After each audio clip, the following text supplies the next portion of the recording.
What's up, everybody? This is NFL Network's Adam Ray. This is Only Fruits. This is Matt Waldman. This is Chris Zorg from your Chicago Bears. I'm Deion Miller. Dan Weeder. Hey, man, it's Rashawn Whitfield. I'm Courtney Cronin. Hey, this is David Kaplan. Listen to me. You want to learn football? Listen to my guys, Phil and Shane. Shane and Phil. Shane and Phil. Oh, Phil. On the Tape Never Lies Network. On the Tape Never Lies Network. Tape Never Lies Network. The Tape Never Lies Network. Tape Never Lies Network, home of the greatest Chicago Bears fans on earth.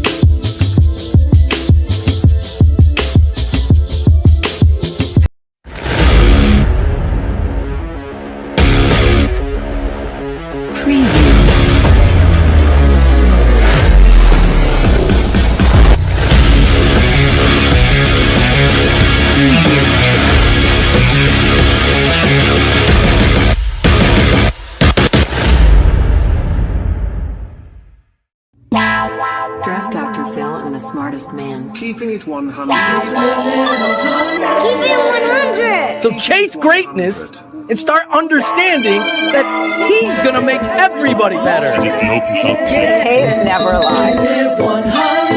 I don't want to see your tape breakdowns if you cannot show me things that are negative about a guy that's on your current team. Hashtag chase greatness. Hashtag take that. Keeping it 100. Because I'll make this one more time clear. Caden Whitlow, cut it. He is the best quarterback I have ever scouted on tape. The Chicago Bears select. Guess who's back? The two dudes that kept it real. Dynamic duo that you love, the smartest man at Dr. Phil. Breaking down the film, never a problem, kick it straight. Most shows focus on stats, we focus on the tape. We keep it in 100, never running east or west. We coming with that truth, cause that's what our fans expect. Cut off the breaking anchor, moving forward to be free. But don't you worry, Shane's got the dumbest tweets. It ain't no secret, Phil and Shane got some haters. But now they're mouth stuffed like the Jew and now and laters. Debaters, straws get kicked like Coach Chamber. Cuts had to be made, we added a barber moderator. Up and down, boys got you double checking. Sad sack strolling like a fool drunk texting. Flexing on the truth cause you know they'll never change. Real, recognize real, that's what you get with Phil and Shane. Give me some fucking names. We have two fucking games. Fuck a play or a captain, all of the up there. The tape never lies, the truth you see. We laugh, we analyze, so there's no babies like Maybelline. Straight to the truth with acumen and facts. We got a stat nerd, but he's not just giving nerd stats. Car crash,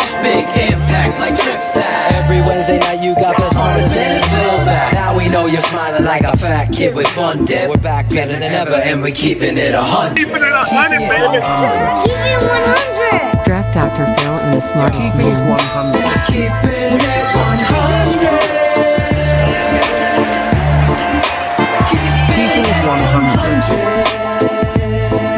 Draft Dr. Phil and the smartest man. Keeping it 100. Keeping it 100. Draft Dr. Phil. Keeping it 100.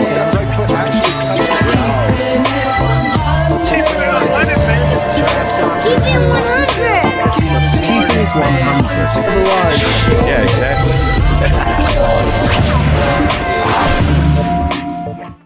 Yo, what is good, TTNL family? Of course, it's Wednesday night. Y'all in the place to be.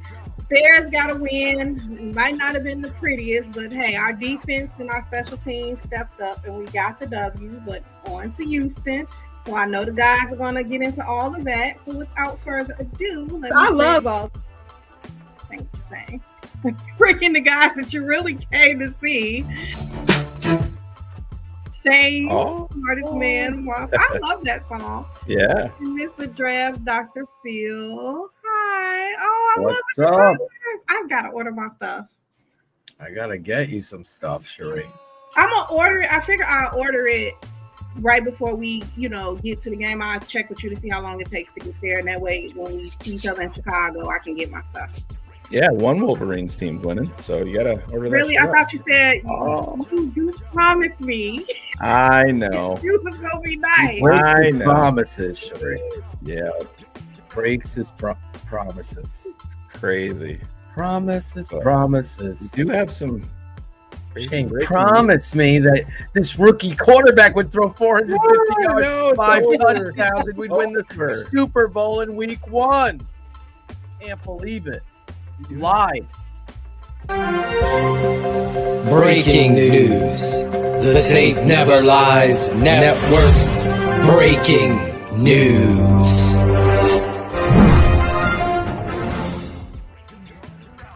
62-yarder for Notre Dame to try to beat Northern Illinois, 4-touchdown underdog at home. Notre Dame. When is the last time Notre Dame won anything? Notre Dame. Northern Illinois at home.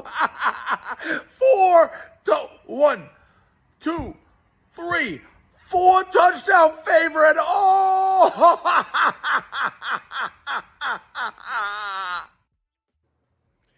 Oh, wow. Boy. Really taking it out. Poor Ivan's. Ivan's not even going to come on the show tonight. Yeah, he was in the green room and then turned off his video. Oh my God. Who took out Muhammad? What's that?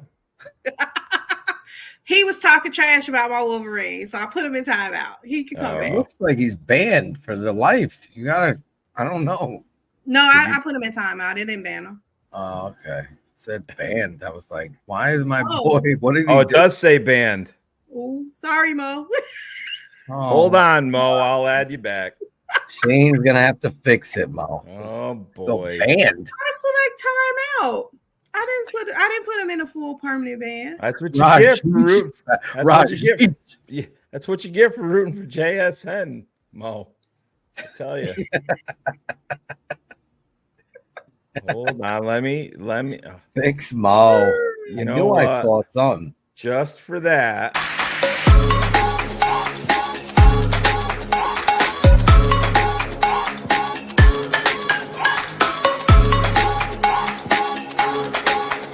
What?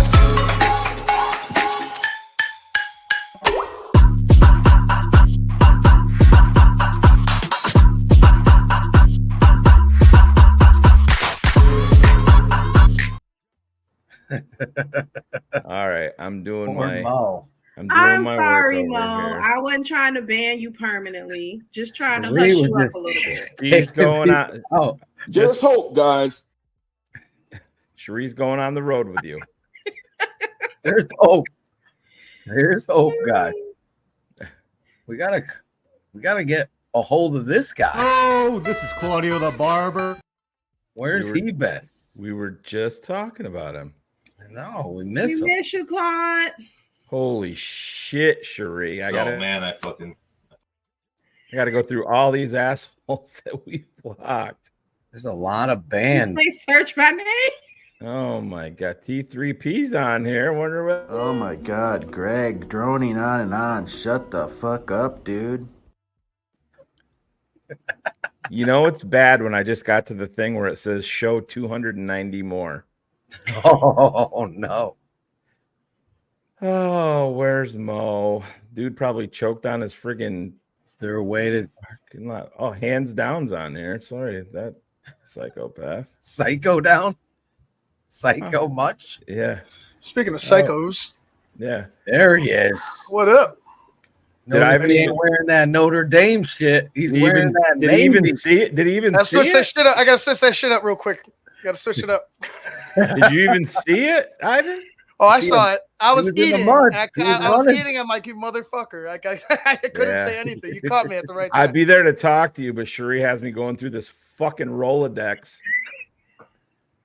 Oh my god, there's some. She banned poor Mo. There's Mo like got taken out at the there's leg. like six. There's like six The same reason I'm Phil a Potions and punch Shane Marshall. Ivan on site. Oh, the fake God. Phil was in there. Yeah, there's like six of them. There's a bunch of Oh, Shane. Fake Phil. There's a fake Chris Jackal. Was That there one a don't- fake Chris Gonzalez, or is that just Chris Gonzalez? the Chris Jacqueline that we banned in here, you don't do shit either. He doesn't do shit. Well, there's a Matt Nagy. I did say, Chris, we miss you today. I know I've been busy. That was all the same person. He had kept creating accounts for like soccer's picking up a lot of time, Shay. I tell you, soccer teams. Where the fuck is Mo on here? Maybe we just keep him banned, right, Sherry? I swear, I honestly think I just put him in a timeout. No, we got a bigger strip. It definitely. You'd think that this would go in order, so it's rated big strip that you're going through. Yeah, you need a bigger strip, Sherry. Give me some fucking names. Give him some names, Sherry. Sherry just banning people. The Tailgate Show. That's a name. Oh, those guys. Ariel Cologne. Oh, Ariel's mom. You divorced. Don Burr. Did you block his mom as well? Golly, what the hell is going on? I didn't block his mom. Go down memory lane. I didn't block his mom. I did other things to her, but leave. Gosh. The hell is going on? I was in the mud, Kenneth. I was in the mud. Jesus Christ, there's like 4 Chris Jackals on here now. Angela. Yes. Yes. Did somebody ban actual Jackal? Yes. Maybe that's why he's not here. I wonder why. How come I can't find Mo, Sherry? Because I swear I don't think I banned him. I told him in a 5-minute time. It definitely said banned. It did say banned. All right. New segment of the show. We got to find Mo. All right, you guys talk football. Let's talk. I'll go to the background and I'll. Nope. This is football, baby. I'll clean. That's right. I'll go to the background and clean up Cherie's mess. I'll be right back. Damn. Just threw her right under the bus. That's what he does. Not the first time. That's what he does, Cherie. 6 sprints for Cherie, Ivan. She owes a 6. I'll do my laps. Well, obviously, a lot of talk going on in Chicago about Cole Kmet. Mo's back. Mo's got a backup account. I'm sorry, Mo. Mo is prepared, Jake. In case Cherie decides to get any. You gotta love Mo. Double barreled Mo. Just get Mo to New England. We gotta meet Mo. Mo. All right. Let me stop. I'm in a good mood. Bears won. Bringing it back. The sky is not falling. Mo returns better than Velus Jones.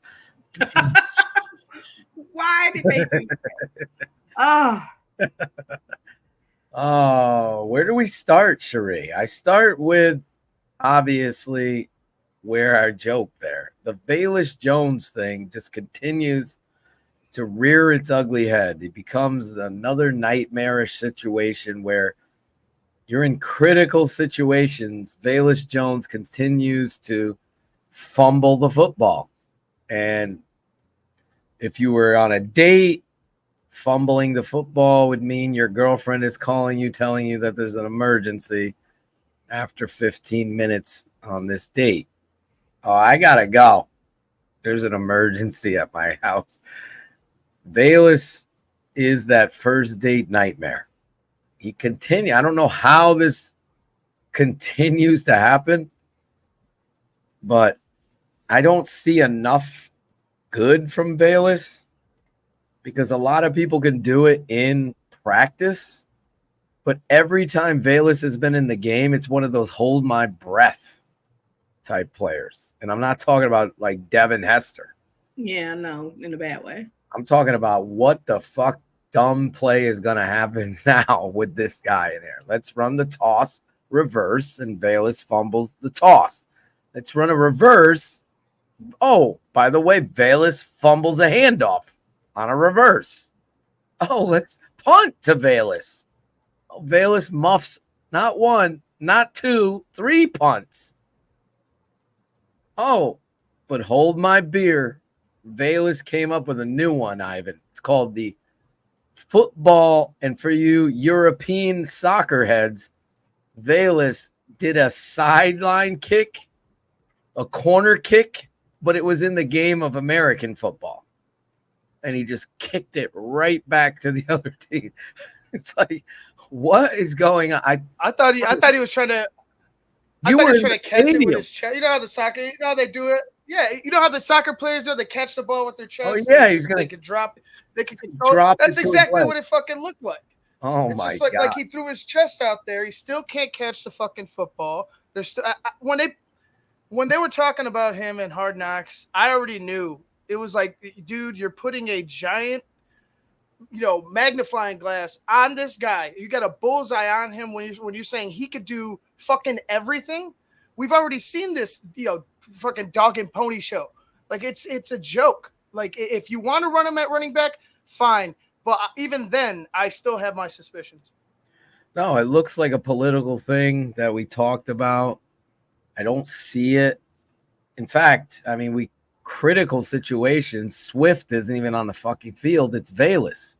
They came out and tried to pretty up Velus again the start of the second half. How, as a coach, like I would lose my mind if I was the head coach and the OC decided to pull that shit. Like, what? This dude just fumbled a kickoff and gave up points. Now we're going to start the opening drive and throw a fucking, I think it was like a flare route to him or a bubble pass. It just is simply exhausting to continue down this avenue when you signed a guy in DeAndre Swift, gave him a lot of money to be your bell cow back, and you're not even using them, let alone using any of these guys that use. Cole Kmet wasn't used. Shane talked about one play where the whole team, it was DeAndre Carter, who else? Fucking the tight end from the Rams. Why do I love the dude. And he's been Mr. Lazy. Everett? Yes, Gerald Everett. Don't know why that just, there's something in my brain that blocks his last name. It just kills me. It's probably because he hasn't ran since he's been signed. Speaking of blocks, I'm having a problem finding Mo. But Mo, check your old account that Cherie just nuked and see if it was only timeout, because I am not seeing it there. Oh my god! I hope it's only a timeout. Our poor TTNL patron Mo. Fucking super chat and shit. Michigan finally fucking loses, and Cherie just goes fucking napalms people. You get a block. You get a block. You get a block. I won't accept anything but a fourth rounder. Yeah, fuck you, Mo. Fuck you, Mo. Cherie's just running toss to Travis Homer and Bayless Jones. Cherie Waldron. Oh, what's that down there in the volcano? Look. Come, look. No. Oh, look. What is that down there? Did you try? Poor Mo. Check your other account, Mo. Shane Waldron continues as well to be. Dude, it's fucking. See, he wasn't blocked. I told you. He's back. There he is. He's back. All right. It did say banned, though. It did say banned for life. All right. So Cherie's back. All right. Maybe it was wishful thinking about Mr. Bayless Jones. But Phil, when I was in the background there, I heard you. That fucking series, that third down package, it's Travis Homer, Gerald Everett, DeAndre Carter, with DJ Moore, Keenan Allen, and DeAndre Swift on the fucking sideline, and Cole Kmet. So if everybody would like to vomit during this show, listen to this one. Cole Kmet, Caleb Williams, Keenan Allen, DJ Moore, and DeAndre Swift played 10 total snaps together on Sunday. 10.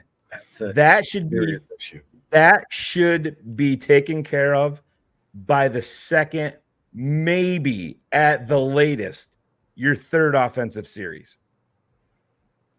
10. How That should be. Fuck it. I don't give a fuck. Say what you want about Waldron. The fucking head coach knows the game plan. 100%. And if you let that fucking go, it's a big fucking issue. 10 snaps. And what worries me is Waldron has a history with who?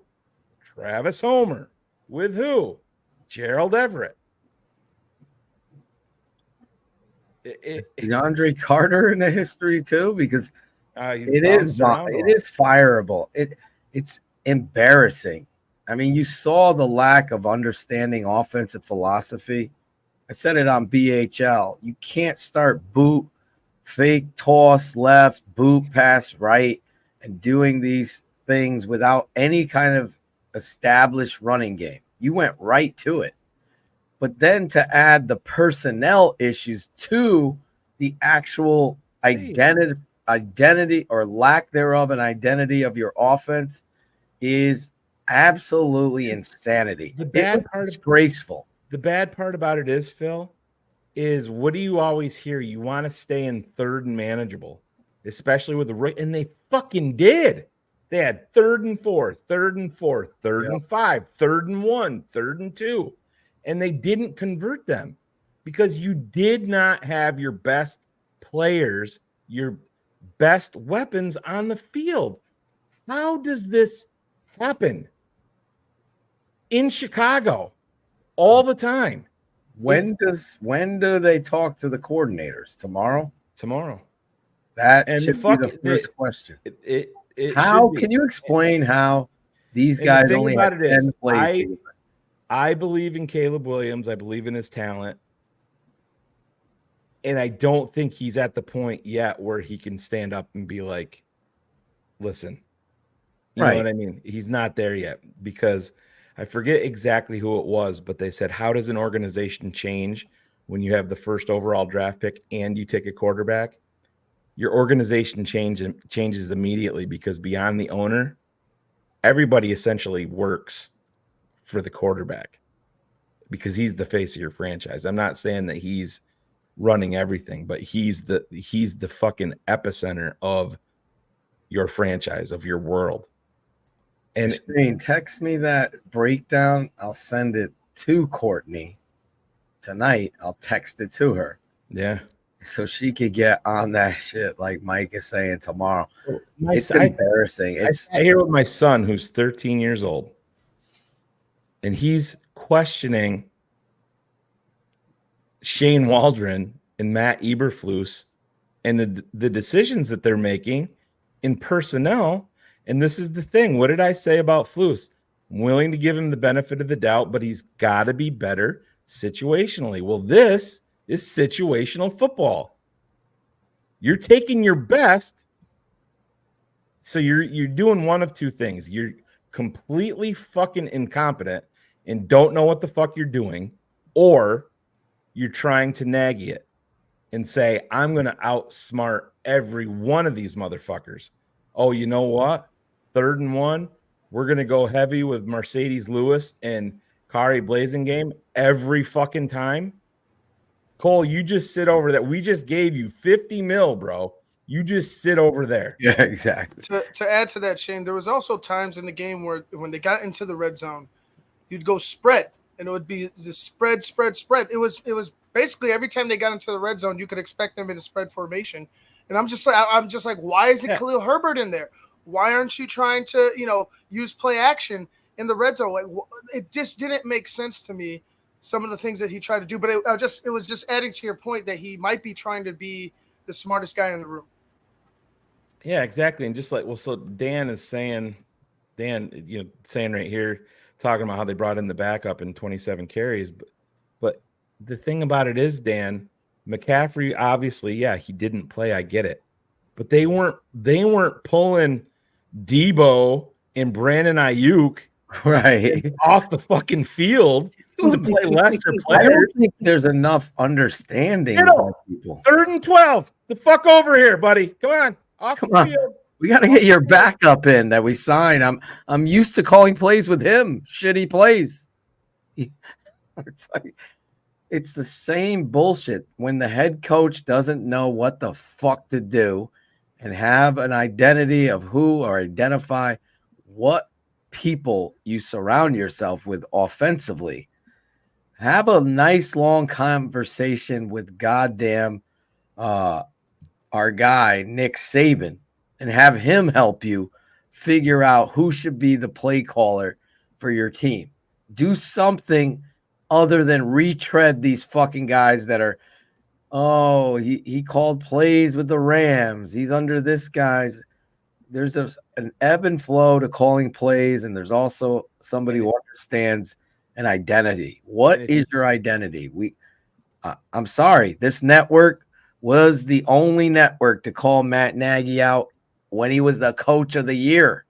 And I got railroaded by many people. And I was telling you then, like, I know this football thing pretty much. It's probably the only thing I really know. So when I see a fucking shoe salesman, I know one. Right there was Matt Nagy. I said the same thing about Getsy. I'm telling you the same thing about Chris Morgan, your offensive line coach that they love so much. The shit is horrible. Horrible. You're going to be able to tell early Sunday if anything has changed early. I mean, come on. The in offensive what line fucking world? You're blocking two of the best interior defense. Your game plan should have been different. Yeah. Like, you have to attack off tackle and block those guys in the middle by comboing. We had Big Steve on BHL. It was very easy to see that the Bears lacked any kind of identity of how to attack the Titans. And I'm sorry, you little fucking troll bitch boys. You've gone from blog boys to bitch boys. You are going to try to attack Caleb Williams out the gate all the time. That's going to be your goal. You're not even a fan. You just want to attack the young quarterback, whatever it is. But we will tell you this, just like we defended Justin Fields when he was thrown into the fire with the stupidity of Nagy versus Cleveland. 9 sacks. We broke that shit down for everybody before there was any fucking QB, Timmy Smith and Jimbo Bob breaking down film and the QB whisper, any of them. We were there showing you this is atrocious. They're not even chip blocking for Justin Fields. They were putting 7-step drops and allowing speed bump Charlie versus fucking the best defensive end in football. This stupidity continues to happen. Told you many times, the number one most important thing other than quarterback is head coach. You as the head coach have a responsibility. I would go down to that OC's office, say, come here, Johnny, Jimmy, whatever, Shaney. You need to fucking fix this because you'll be the next one to fuck out and put the other guy in there, Brown, because this guy doesn't know what the fuck he's doing already. And obviously, I'm going to give him this game. If you come out and start playing this who goose the moose shit with this offense and this talent, then you need to fucking get rid of this guy right out the gate. He's terrible. Terry Shea. It's fucking ridiculous, man. What was that phrase, Phil? Who goose the moose? I say it all the time with these kids. Stop playing who goose the moose and start paying attention. And I say it here. I love it. This guy doesn't know. I couldn't believe. I'm like, what? You're running fake toss boot. You haven't even run toss. How about establish the run? No, Travis Homer, man. Tell you right now, man. Telling you right now, you get fucking, what's his name? John Gruden on there. I'll tell you right now, this Travis Homer, man. He could do some big things. We've never seen it though, but he could do some big. What are we doing? I thought we would have benefited a lot attacking the middle of their defensive line. They were very fast, faster than I thought they were going to be, moving side to side. But I was like, man, why aren't we, like I said, Herbert, Swift, you could attack the edges with Herbert, you could attack the middle with Swift, but you didn't do any of that, and to me, I felt strongly if you would attack the middle and then bounce it out later in the game, you would have found some success. But they never gotten anything going. What about this guy? Remember when Smith and Jigba got paused when he was asked about Shane? Oh yeah, that was an interview with CHGO. That's it. They asked him his thoughts on Waldron, and he went to say something immediately, and then he paused, like Phil said. It was kind of a dramatic pause, and he just essentially laughed it off and was like, yeah, have fun. So we'll see, but you got to, hey, we'll give him game one. You're going to give it, you got to give him the first 4, unfortunately, but I'm going to be able to tell pretty early in game 2. Oh my God. I feel like just with personnel usage. I mean, that stat, only 10 times were your best players on the field together in a game that was a 17-0 at one point. Yeah. So the excuses you can't even make. It's that ridiculous, bro. It's crazy. It's on a level of stupidity the likes of Swifty couldn't even fucking compete with. It's just that bad. You can't even make it up. It's disgraceful. It's a football sin, actually. It is. It really is. I agree. 100%, And man. The other thing is, is Bates hurt today? He was banged up a little bit. Yep. So he got hurt in a live practice, because I know they were talking about we're gonna go live. We're gonna go live today. We're gonna go in the pads. So I mean, is this like tradition that our offensive line can't stay healthy? They can't block and hold up. I don't know, man. I really don't. You think you've heard it here many a time. I just hear my dad when we're watching tape of Chris Morgan's offensive line blocking schemes, and we're like, this is like middle school level thinking on how to block a front. It's that bad. It's that bad. And they kept him. They kept him. It's almost like an arranged marriage, Cherie. So Shane Waldron's with a guy that he doesn't know or believe in. Yeah, he can coach my offensive line. It's so freaking annoying. But it also goes back to kind of like what we talked about Eberflus last season, is his selection of personnel, like his coaches. We had the issue with the DC and all that stuff last year. So it's legit to question, is he, did he make a good selection with the offensive coordinator? Right. Jeff Burton has a great question. Maybe Cars could answer it if he was on here one time. Cars East live tomorrow night. Yeah. Could he step on a show for fucking 10 minutes, say hello to me? No. It's just Biggs times me every time. Komet, Moore, Allen, and Swift. How much money's on the bench with that? Yeah. It's so true. It is. So true. It's sad. It's like having an actor like Robert De Niro, but bringing on another guy. De Niro, you sit this scene out, bro. It's just insanity. But and it happens over and over here. You think part. Like you said the 49ers. That's the perfect example. Kittle, no, put in the backup. Actually, Ayuk, Kittle, you, and you that we paid millions. You guys out. We're going to beat them with our backups. That's what we're going to do. Like, Is there money on this game? Like, what the fuck are you doing? Is Rob Riggle offensive coordinator? Keith Riggle is. How about Rob Riggle? There's Keith. Keith's his cousin. Oh, okay. Keith, not a comedian like Rob. Yeah. Lacks comedic timing. Shane knows a little bit about that. Yeah. Ivan told me that the other day that I lack comedic timing. I just don't understand. Shane Waldron, man. Fuck. What do you do? I don't get it. He'll be the offensive coordinator from what is it? Chico State University. That's where he'll go. That's how far the Bears OCs go.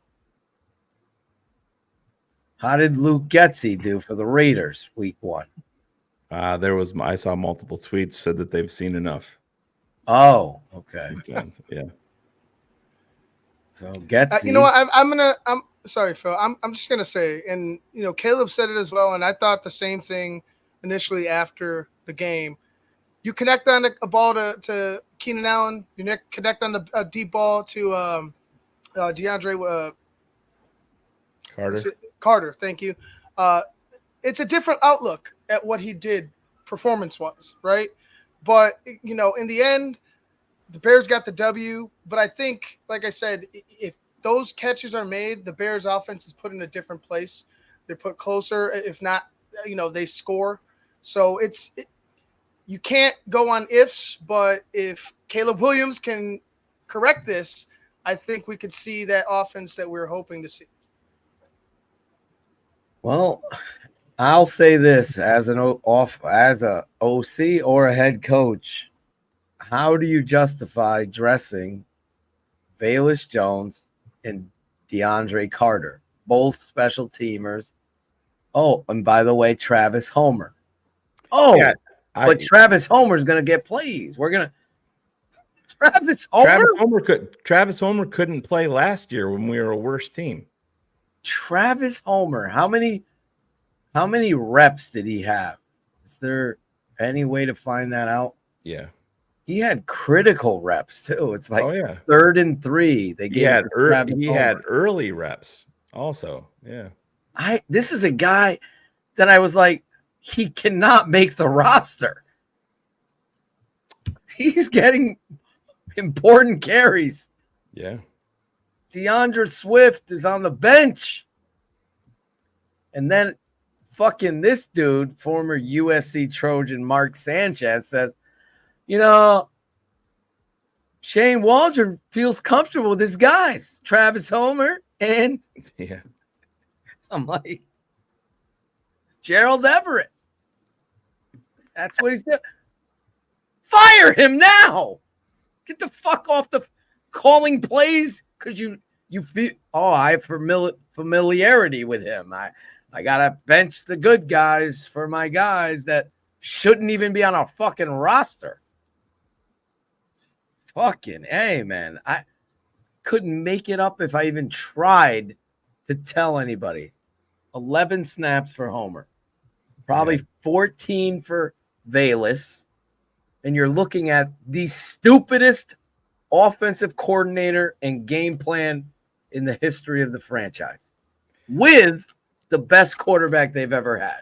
That's what you're dealing with. And clip that, Caden Whitlow. And the best offensive weapons that we've had since 2013. Correct. Yeah. This is like a Twilight Zone episode. For real. I hear you. Hold my beer. We are going to only play. Yeah, that needs to be, like you guys said before, it needs to be corrected. I would like to see them start out like they did last game, but continue that type of rhythm. You're going to have another fast defense. You're going to have another bunch of fast edge rushers. I would try to, at least get Herbert 5 to 7 touches. You know what I mean? Like, I know you want to spread the ball around, but you can't allow a guy who's done his job in training camp, done his job so far as a professional.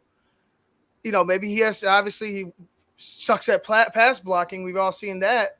But as a runner, you know, he is a solid runner. And I don't know why you would, you know, even with Travis Homer. What does Travis Homer bring that Khalil Herbert doesn't?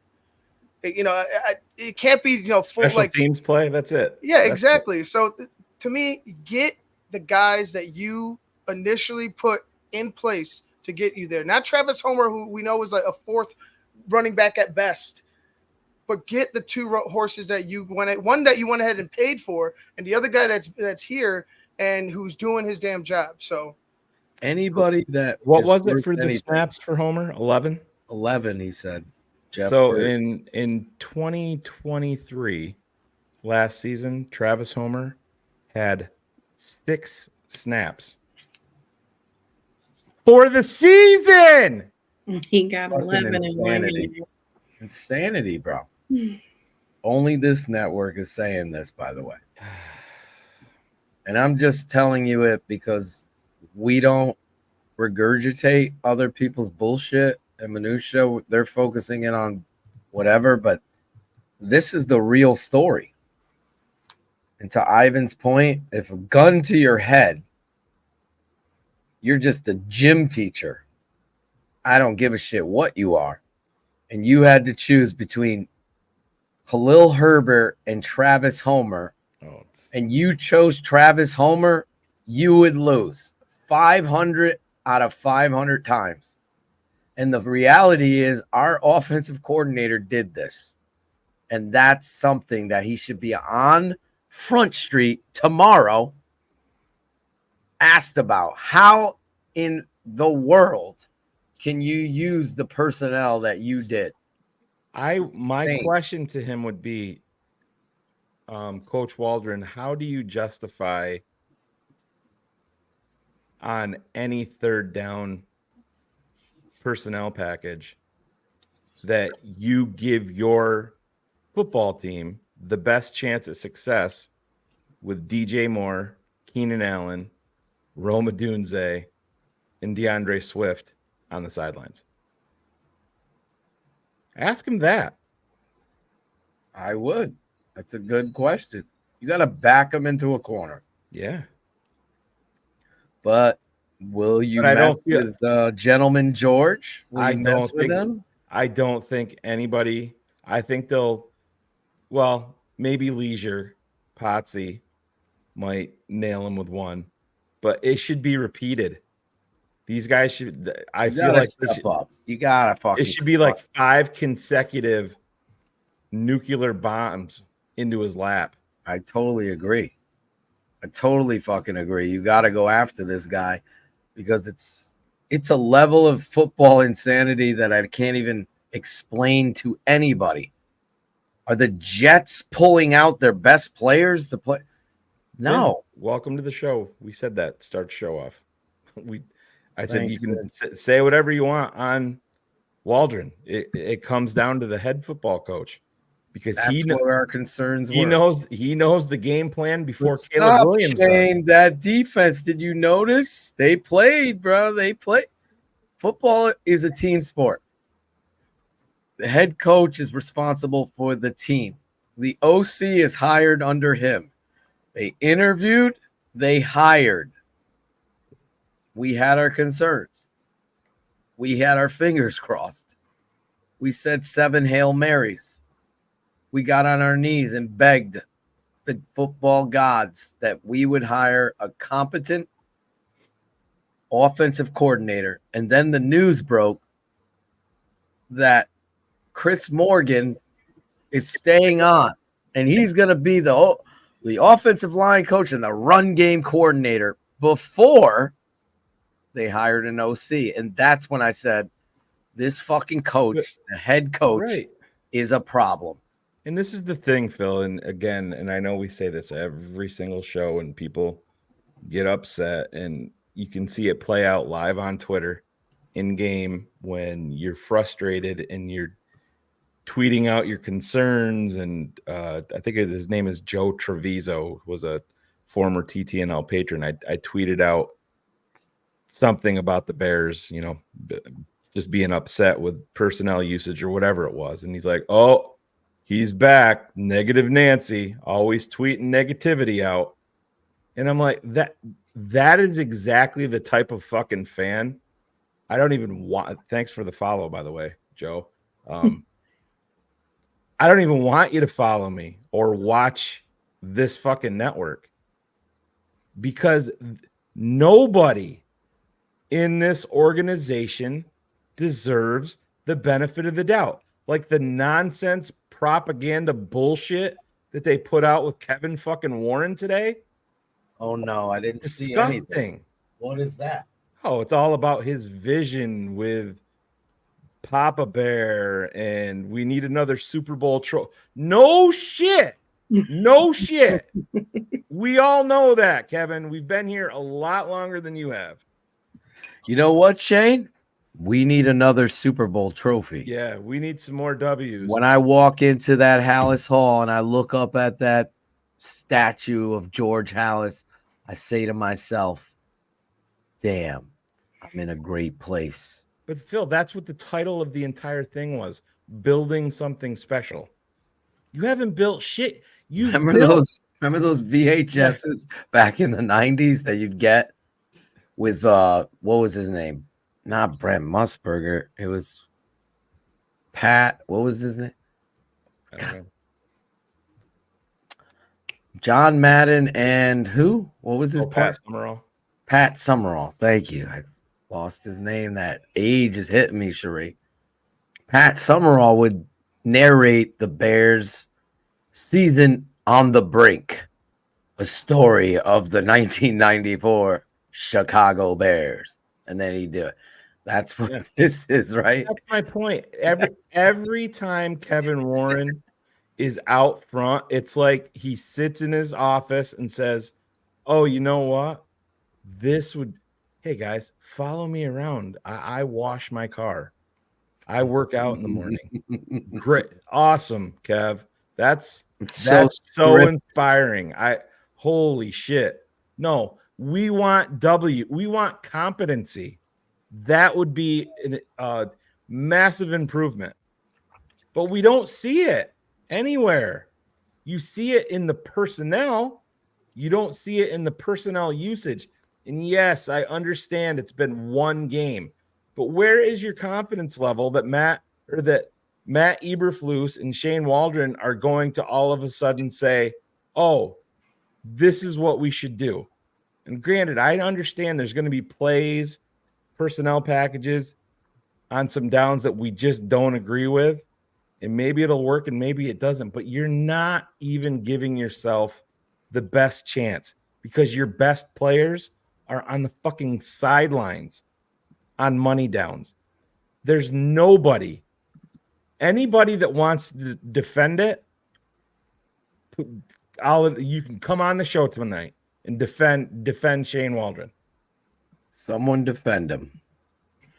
Those guys that couldn't be critical of their quarterback could find a way to defend them, and they would blame the quarterback.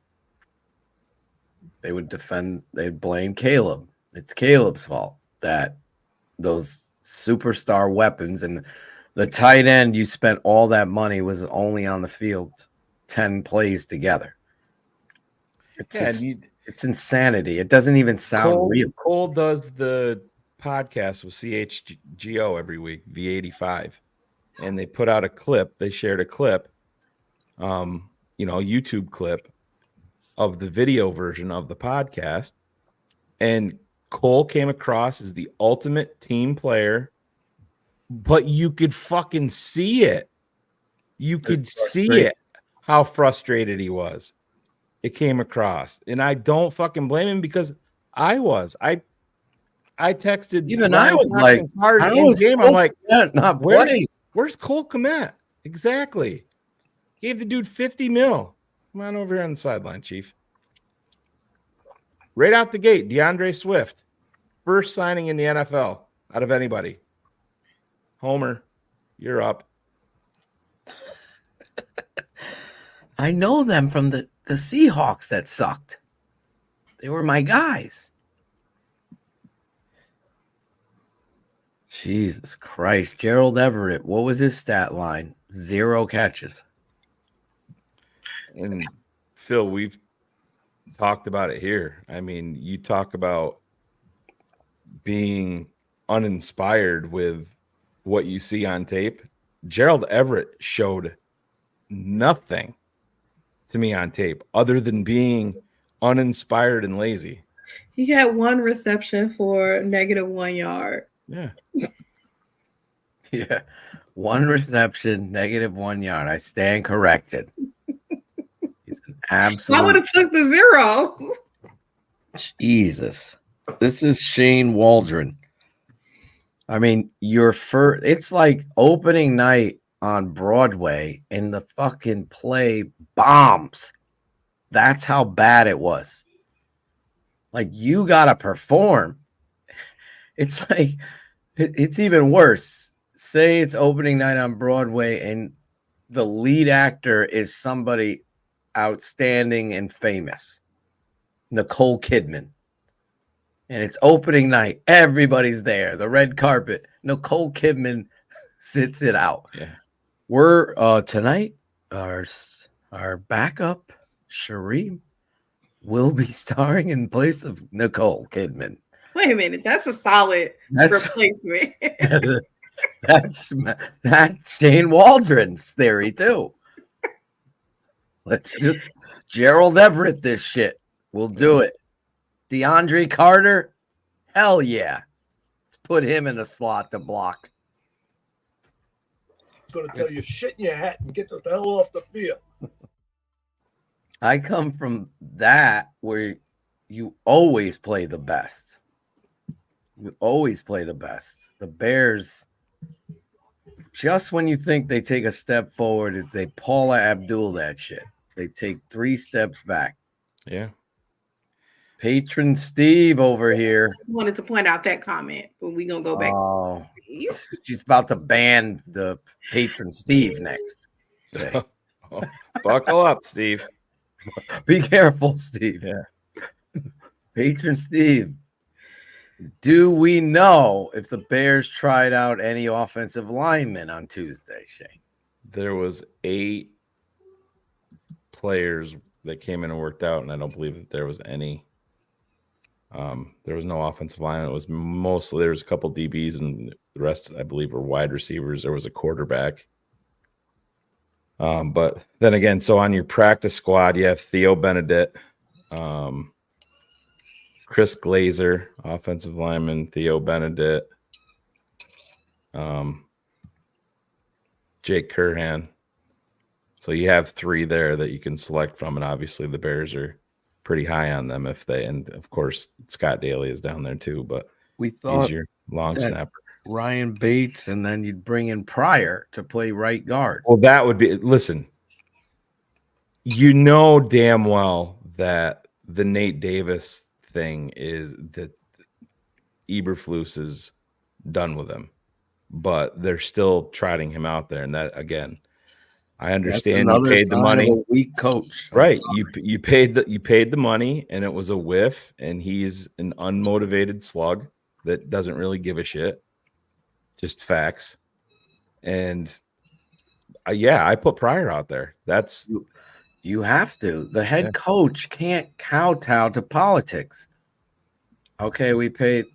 You were going to cut him after BHL, and he should have been. Yeah. Send a message. I take the fucking financial hit, and I can figure if I need money, I can get there agree. Through somebody else. You send the fucking message. You say, this right here, guys, is exactly why Nate Davis isn't here. And the thing about it is, Phil, we all know this. If we know it, if we know it and we see it, the players within the fucking building 100% can like him as a person, but they fucking know it before anybody does. The other thing is, and people will laugh, but I truly believe you are what you put out there. The Bears on soft knocks, afraid to swear and all that shit is the same thing as them afraid to make this kind of statement, set the tone, and also have a head coach that's be willing to go tell Mr. Waldron what you did last Sunday will never happen again or you'll be gone. Speaking of soft knocks, this would not qualify for it, but this is the type of passion. And go ahead. So Darrell Taylor, who yeah, Ryan Poles acquired from the Seattle Seahawks for a 6th-round draft pick, who had 8 tackles, 7 solos. Shane, you don't trade those 6th-round picks. Who are these guys? Right. So Dan Weeder had a side-by-side with him today, and he said, I asked Darrell Taylor this afternoon what he learned about his new team with the way that the Bears faced 17-0 deficit and rallied to win. Taylor's response: I learned that this team is resilient as fuck. I'm sorry that I'm actually saying it that way, but I just have to. I learned that this team is resilient as fuck, and everybody was in it. Nobody blinked an eye. Everybody was still excited. Any sudden change moment, we were ready to attack it. That just made me excited about everything we have going on here. So herein lies the problem. Told him, you cannot say that anymore. Yeah, you, boy. Yeah, no lunch tomorrow for Darrell. Oh, well, the $5 lunch. They find him. They lunch. Oh my God, it probably would. They revoked his cafeteria privileges. But therein lies the big rub, is that is a direct reflection also of your head coach in a positive way. To have the team that way. But I would love to know how they settled on Shane Waldron. I would love to know what that process was to get them there. Because listen, and I'm very skeptical. I'm gonna give him a little bit of rope, but he's got radar on his forehead. I'll tell you that. We also know this, Shane, you and I do, and we shared it on the show, straight from the OC's mouth, that last year's OC didn't even have a conversation with the head coach all through the season. They didn't even talk. Yeah, but yet you still had the OC calling plays for your team despite you not communicating. How does that even happen? Oh, Eberflus, hold my beer. So a head coach isn't. So who are they going to go to? Coordinator. Who are they going to go to? Beyond that, at least this year they have options. Right. That's the good thing. Because you have a guy like Thomas Robinson who's right there, actually got interviews for head coaching jobs. He should have been the hire, in my opinion. Yeah. I'm gonna give Waldron the benefit of the doubt. I just have a fucking problem. I need to hear your justification of why that was the best scenario for the Bears offensively. This isn't Aaron Rodgers out there at 40 years old and probably 70% of what he used to be, a guy that's seen everything. This is a high-end, talented rookie quarterback in his first ever game. And you're giving him backups to backups on critical downs. Sad. Where's the justification? There is none. Oh, yeah. We all agree. Should have been Harbaugh. Yeah. But we have Gentleman George. Harbaugh would be swearing too much, maybe. And you guys laugh, but to me, it's not real. Football is real. It's real. It smacks everybody in the face.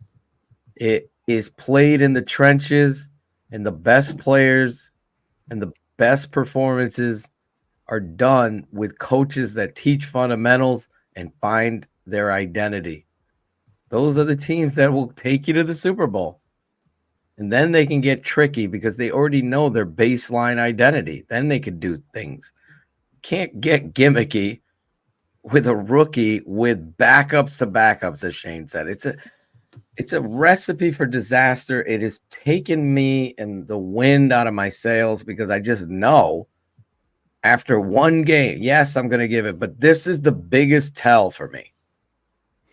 No head coach should ever hamstring a offensive coordinator with an offensive line coach ever. They should always allow the OC, if you're going to hire them, to find the guy that can teach philosophically the fundamentals of what they want to do. To make an arranged merit was a fucking huge red flag for me. I said it many times. Said it to the patrons. I said it on this show. Mr. Chris Morgan sucks. I'm just telling you. It is what it's on tape. The answer would be 100% if you were trying to win and really trying to get the best five out there, you would Ryan Bates at center and Pryor at right guard. That's what you should do. And we've seen this rotation of players under Chris Morgan on the offensive line, and it's to come out initially the first game and it be the same type of issues. That's just inexcusable at this point, and there should be a huge target on Chris Morgan because of those issues. You've gotten your hands on multiple players, multiple offensive linemen for 3 years now, and if you want, I know people want to say that first year is iffy, but no, he hasn't been able to develop them and hasn't been able to coach them up enough to get them to do their job right, and it just. Is it some on the player? Yes, but at a certain point, you got to think, like Phil's saying, what is the coach doing in order to prepare them for Sunday? And right now, after what we've seen, the question still looms. I know that in my life, there's no way that Pryor would have gotten trucked over and knocked over by a blitzing linebacker at guard. Well, if you go, you do have to go back and look at that. Tevin Jenkins he tripped him too. I mean, I'm not saying that he didn't get rushed, but that definitely. No, I'm just saying I missed that live. It happened multiple times, though. I'm not even talking about that one play. There was another play. Well, I'll show it on tape, and they're falling over each other. They're just getting walked back. I just don't think. I really was like, wow, you might have found something special in Pryor. Yeah. This preseason, he's a bigger guy dude was cutting off 3 techniques at his size at guard and getting in front of them and cutting off on the backside. That should be embraced more than some asshole who's a slug. I like that. Who's playing like a slug and a guy that, doesn't understand what he's supposed to be doing. It's just, you said your leader on the offensive line is Ryan Bates. Well, put him at center. What are we doing here? Right. That was originally why you brought him here. Yeah. Exactly. So to me, I honestly, I don't play Tevin left guard, right guard, and then Pryor is the other guard. Yeah. I agree with you. But I just want to put this up here, Phil. If you want to remove that, did you? Let me just get it out for super chat. Let me just read it. Advisable $9.99 TTNL. Yo, you know how many Caleb Williams haters I had to deal with at work talking about Justin Field wasn't the problem. Well, fuck out of here with these clowns. They're funny. Keep it 100. That is a great segue. And I know that Phil and we actually lost a TTNL patron because we're too butt cheeks were tight.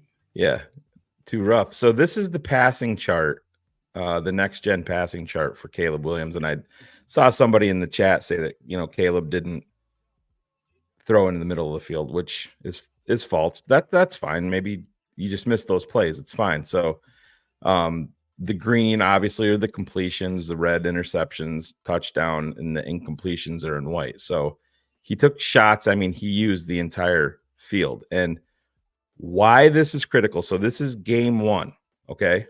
game number 1 for his career. And if people want to know why, and this isn't the only time that this has happened, this has been an issue. If you guys have watched Cars Keys, let me put this up here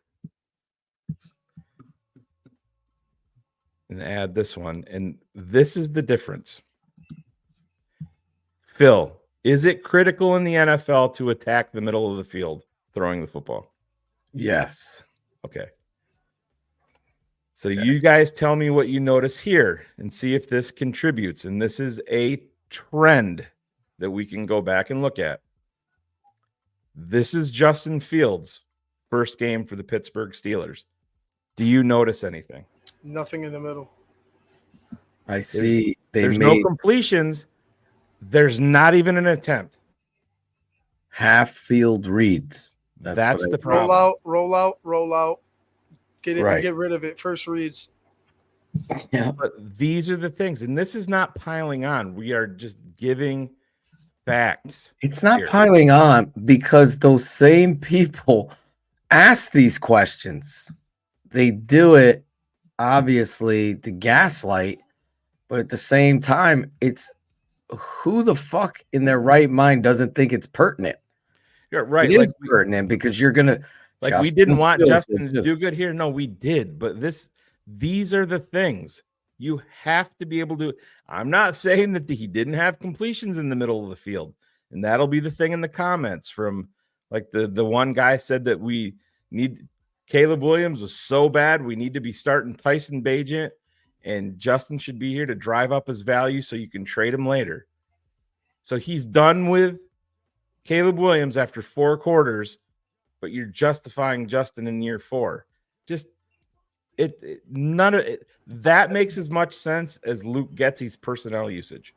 Those are average. Those are the same Justin numbers. And I know Caleb struggled, right? We talk about numbers, stats are for losers. But those are the same things that Justin was doing. That's the same stat line you'll get from Justin. Did he have any turnovers that game?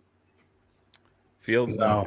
Okay, minus the turnover, minus a fumble. I think there was a fumble, yeah, that he got back. Okay, well, there you go. He had a fumble. So he's on par with what he's done so far in the NFL. Caleb has only played 4 quarters, to you guys' point, and it's like, should we be upset? Absolutely. Should Luke Getsy be questioned? Absolutely. Should we go ahead and say the fucking season is done and it's the same old Bears offense? No. They have time to correct this. Caleb, like I said, if he hits some of those deep balls, sometimes the Titans made plays, but if he connects on some of those deep balls, it's a different story written. So The Bears win overall. There's questions still to be had about the offense, about some of the decision making, but to question Caleb Williams and say he's fucking done after 4 quarters is nonsense. It's sad, really, because in the comments tomorrow, I'll be like, didn't we win? Where's the positive? That's not what we do here. We're looking at the big picture. We want them to win consistently. That's the difference. It's a complete difference. And it's also indicative of what they did. I mean, I don't think there's anything more relative than the personnel usage, failure, play calling, failure. It's that simple. Even the offensive line personnel, failure. So it all goes back again. I don't want this to be another season of, oh, you got a great defense, but your offense sucks. And then it comes with the caveat of because Caleb Williams is the problem. It was hilarious because they put up all these quarterbacks in their first game who played worse than Caleb, and combined there was 12 Super Bowls with those guys. Like, shut the fuck up, guys. Calm the fuck down. We're just telling you the truth. I don't think any rookie quarterback played well. I don't think Caleb played well. He'll be the first to tell you. Right, like exactly. They weren't helping him. That's the point here. He didn't insane. He didn't play well, Phil, but he also didn't kill you. He didn't throw the bad ball that he didn't do what Will Levis did. Correct. Right. Exactly.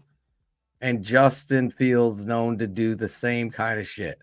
And we defended Justin just like we've defended. Why would we Caleb not now. want Justin to succeed here? It would have been listen, if he hit in a big way, it would have been the best thing for the Chicago Bears because you were in a position of power where you could have held everybody hostage. And I don't get it. And the people that are tearing Caleb Williams down after 4 quarters, they would have, if he went out and threw for 360, 4 touchdowns, and the Bears won 32-9, they would have said, "Oh, just wait until they get more tape on him. The NFL is going to."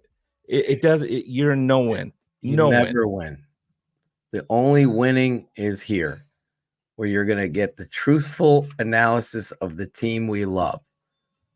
We're looking at this truthfully through the specter of tape and the understanding of the game of football. You cannot. I know days after me, as Cap said, I was on BHL calling it right away in my rant that the offensive coordinator lacked any kind of symmetry of understanding and identity. You have to be able to run the football and have plays that counter off of it. I've said it all the time. Why do you think Kyle Shanahan's so successful offensively? It's because he's running things that all look the same. He could put it in different formations, but it's the same. Now, why does that D end bite down on that outside zone? Because he's run outside zone 6 times and it's gotten 4, 6, 2, 8, 12. Now all of a sudden that DN's got to stop that outside zone from the backside, so he comes flat. Then Purdy gets the edge. Now the tight end drags underneath it. It's football. You have to build your offense through an identity of running and establishing that if you're going to do these nakeds and all of that stuff that you saw him try to do without even a snap. And then to top it all off is what Shane is telling you. Your highest paid players are on the field together 10 plays only. 10 plays. And Travis Homer got 11 carries in one game when he only received 6 snaps in an entire season. Yeah, snaps. 11 snaps. Yeah. But it's just like this, and I don't want to go through every comment. He didn't have like 10 balls tipped. Did he have too many tipped? Yes, he did. But it wasn't 10. Having like 10 balls, dude. That's what that guy sounds like. Yeah, it's just throw out a number. Fake news. 10 balls tipped. My God. 2 of those balls tipped are because your offensive line got packed up into the fucking backfield like they were in fucking junior high school. Yeah, when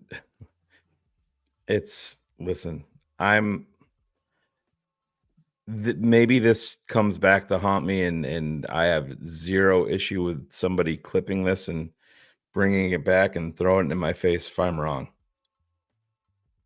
Caleb Williams is not one of my worries right now. I agree 100%. I don't have any worries about the guy. I really don't. And I think Guy Finley. Sure, I had the same. I'm pretty sure.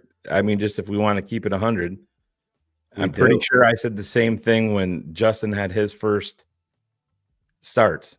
But also at the same time, I don't think the quarterback in terms of processing and passing the football is even remotely close on the same level.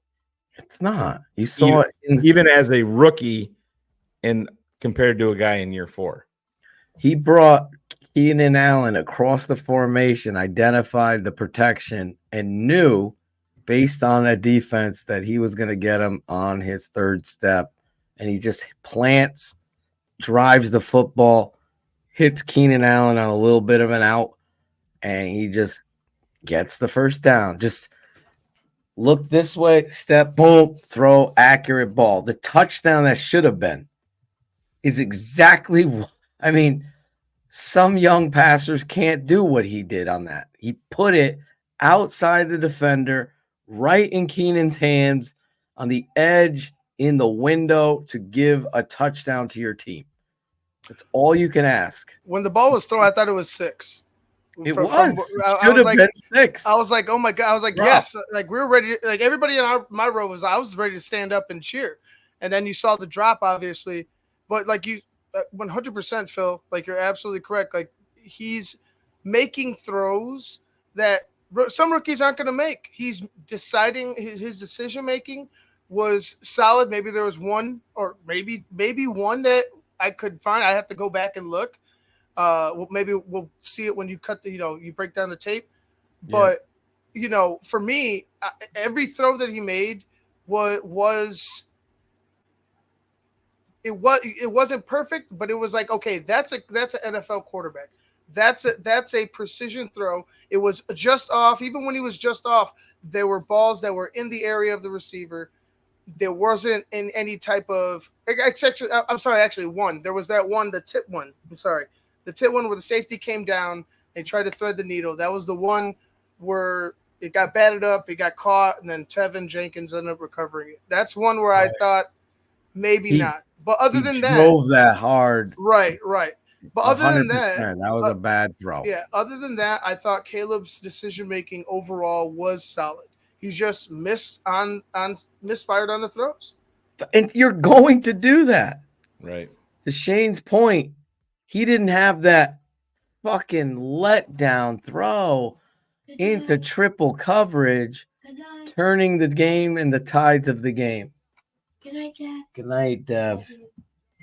Big tight end Dev coming in. Say good night. But Dev had a catch the other game, right? He had a catch last game. He had right? a big catch. Should have seen him play D end.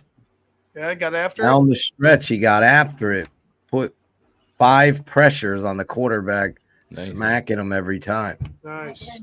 T-Money Tate. 2 touchdown passes this weekend, Shane. What's up, Tate? About time, Tate. Looking like young Caleb was number 18. Yep. I'll be down there Saturday for my donut too, by the way, kid. You coming down this week? See the opener? Be there Friday night. Bet. There you go. Not really. I just want that fucking donut you stole from me. Good morning, Dad. All right, buddy. But yeah, I mean, let's wrap up Tennessee. I mean, it's 9:49, so we can put a bow on that. And Sunday Night Football, should we get into? Do you want to do the bold predictions for Sunday already? Talk about that a little bit. Why don't we do bear up, bear down first, so we could put I forgot about that. Wrap on that. It's been a little while. On the hear the song. I want to hear the song. I had someone criticize, like, you guys don't do any structure in your show. I love it. I don't give a fuck that he smokes weed. They all smoke weed. There's some structure. Smoke some weed, Sheree. Yeah, I had it before. Where is it? I think Sheree's cooking right now. I put it in fucking Bandit. Where is cooking or delivery? I love all. Oh, Sheree. Where did you put that, Phil? You play it.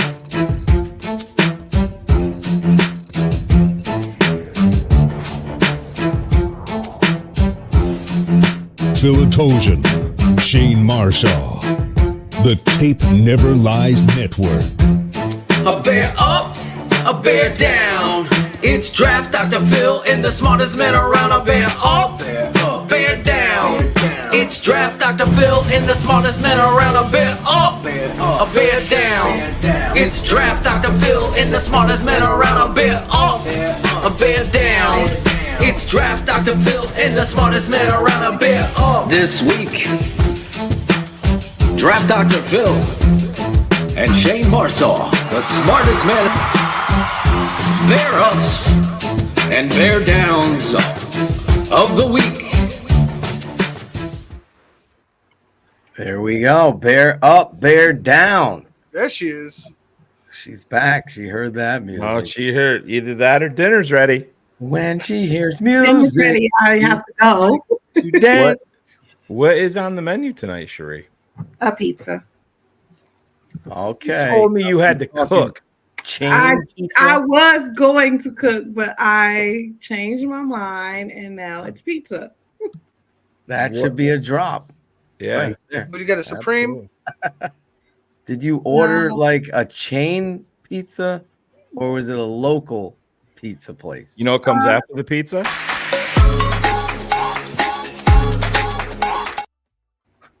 I ordered from a place called Ann Pizza. Okay, so I don't know. I know it's a chain here. I don't know if it's everywhere. So what does a Heard of Cherie that pizza thing. order look like? I am definitely. I love mushrooms, so mushrooms and Italian sausage. We knew sausage, but Shut up. So before Italian we get sausage. to bear up, bear down, I did want to say no, not deep dish pizza. That's a tourist thing. Phil, I wanted to tell you, my mom you have really, really influenced her. She is not a football person, and she watched the whole game. And she called me Monday, excited to talk about how well our defense played. And I was so proud of her, but I know that's coming from your influence, not her support of me. Listen, I try to have a big influence on I love Cherie's mom. and I do love Cherie's mom. Yeah. Thank you. It's that Atoshan magic. It's the magic. Just let her know Atoshan rhymes with Italian lotion. sausage. Yeah. we had to hire a PA announcer because our boy Crooms can't do it this year, Shane. Oh yeah. So the one caveat is that He was probably pissed when you got the new dog, huh? yeah, Snoop. Fucking he can't get to the top of the microwave to eat the He pizza. can't though. take the modern pizza. The chipmunk's pissed. But yeah, the one caveat, we have to have the, what do you call it? How to say my last name, how to sound it out. I've lost the word. Enunciate. Yeah. You have We've to have heard the every Oh my God. We were in Weathersfield opening day. I didn't even hear it coaching. I just heard afterwards, everyone's like, those two Asian kids could play some ball out there. Oh Because boy. he was like, Ato Chin, Ato Chan, Ato Chan. I'm like, I think it was Waldron on one of our favorite clips of him ever talking about how much he loves TTNL. And doesn't he call you a Tachian or something like that in that clip? yeah, he fucked it up, Waldron. I miss Matt. Why I had to call him. Just reminded me. I saw him in the open too. That's I'm the HR person also, Jose. That's why everything goes.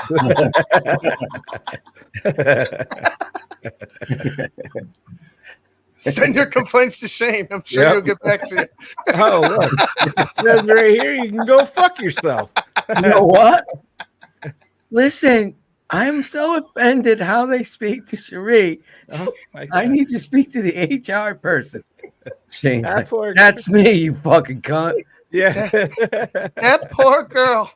He had to you be hear with those what- monsters. How are you? Did you hear what they were implying with that Italian sausage? I mean, they're monsters. It's just so slick and skinny in a hole. Yeah. Am I on the show tonight, Shane? Oh, did he text you? Oh my God. I've missed that. Oh, Phil, it's Dwight. Oh, that's the wrong one. I thought it was. Gonna say. Phil, this is Angelo. I see you guys got a new puppy, a little Snoop. Little Snoop looks good. It's like Shy. Must be the same kind of dog like Shy. Congratulations. All right, guys. Thanks for bringing that one up. All right, Coach. We'll be talking to each other. Okay.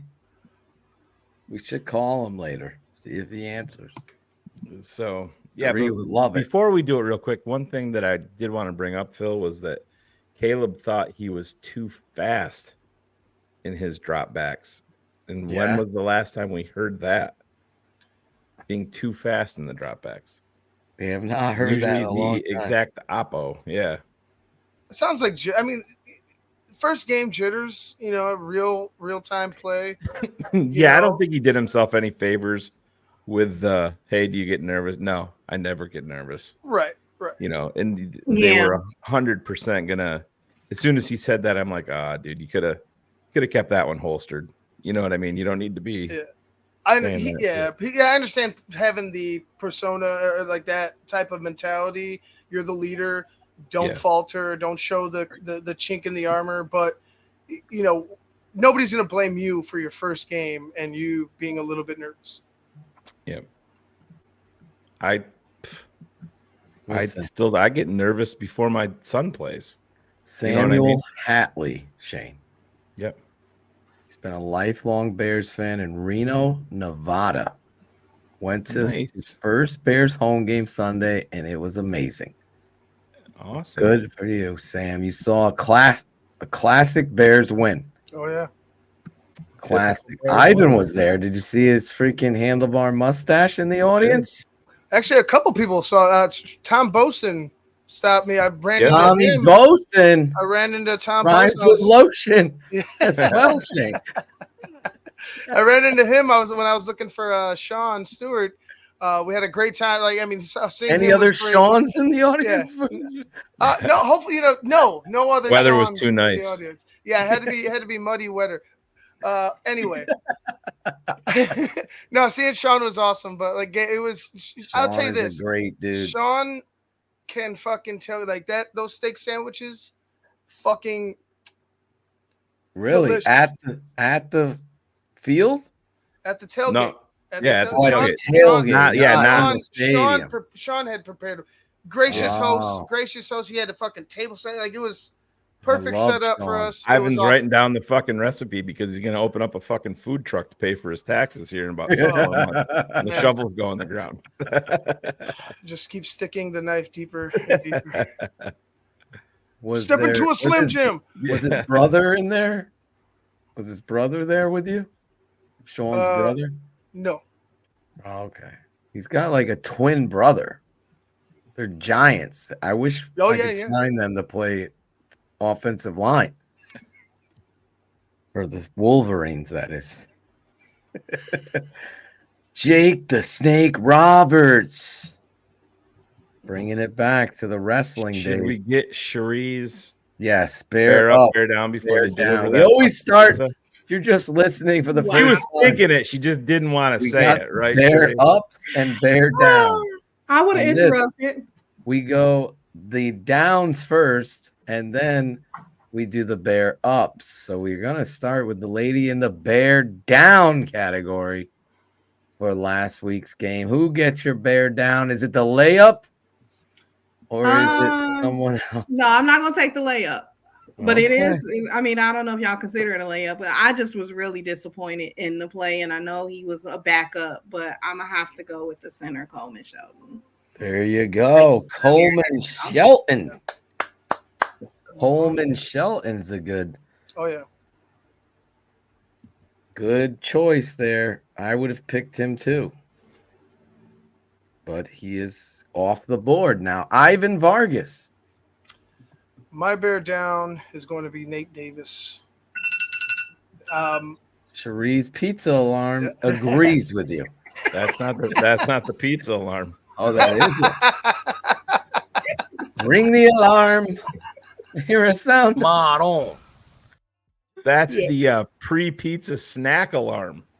Oh no, that's terrible. That's terrible. So Nate Davis, same as Cole. What? Like Cherie was saying, getting his ass blown back time and time again. Swim moves, as you're going to see on the tape. Just things that you wouldn't expect from a veteran player, but when the veteran player doesn't practice and doesn't participate in off-season programs, he's not going to be ready for fucking football. So I'm going to go ahead and have him as my bear down. I would say my second bear down would be Eberflus for deciding to allow him to start.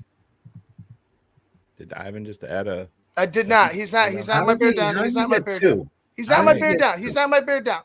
But Eberflus shouldn't allow him to start. No, we're very economical, my family. Who would be your Ivan? While we're on the subject, who would be your third bear down?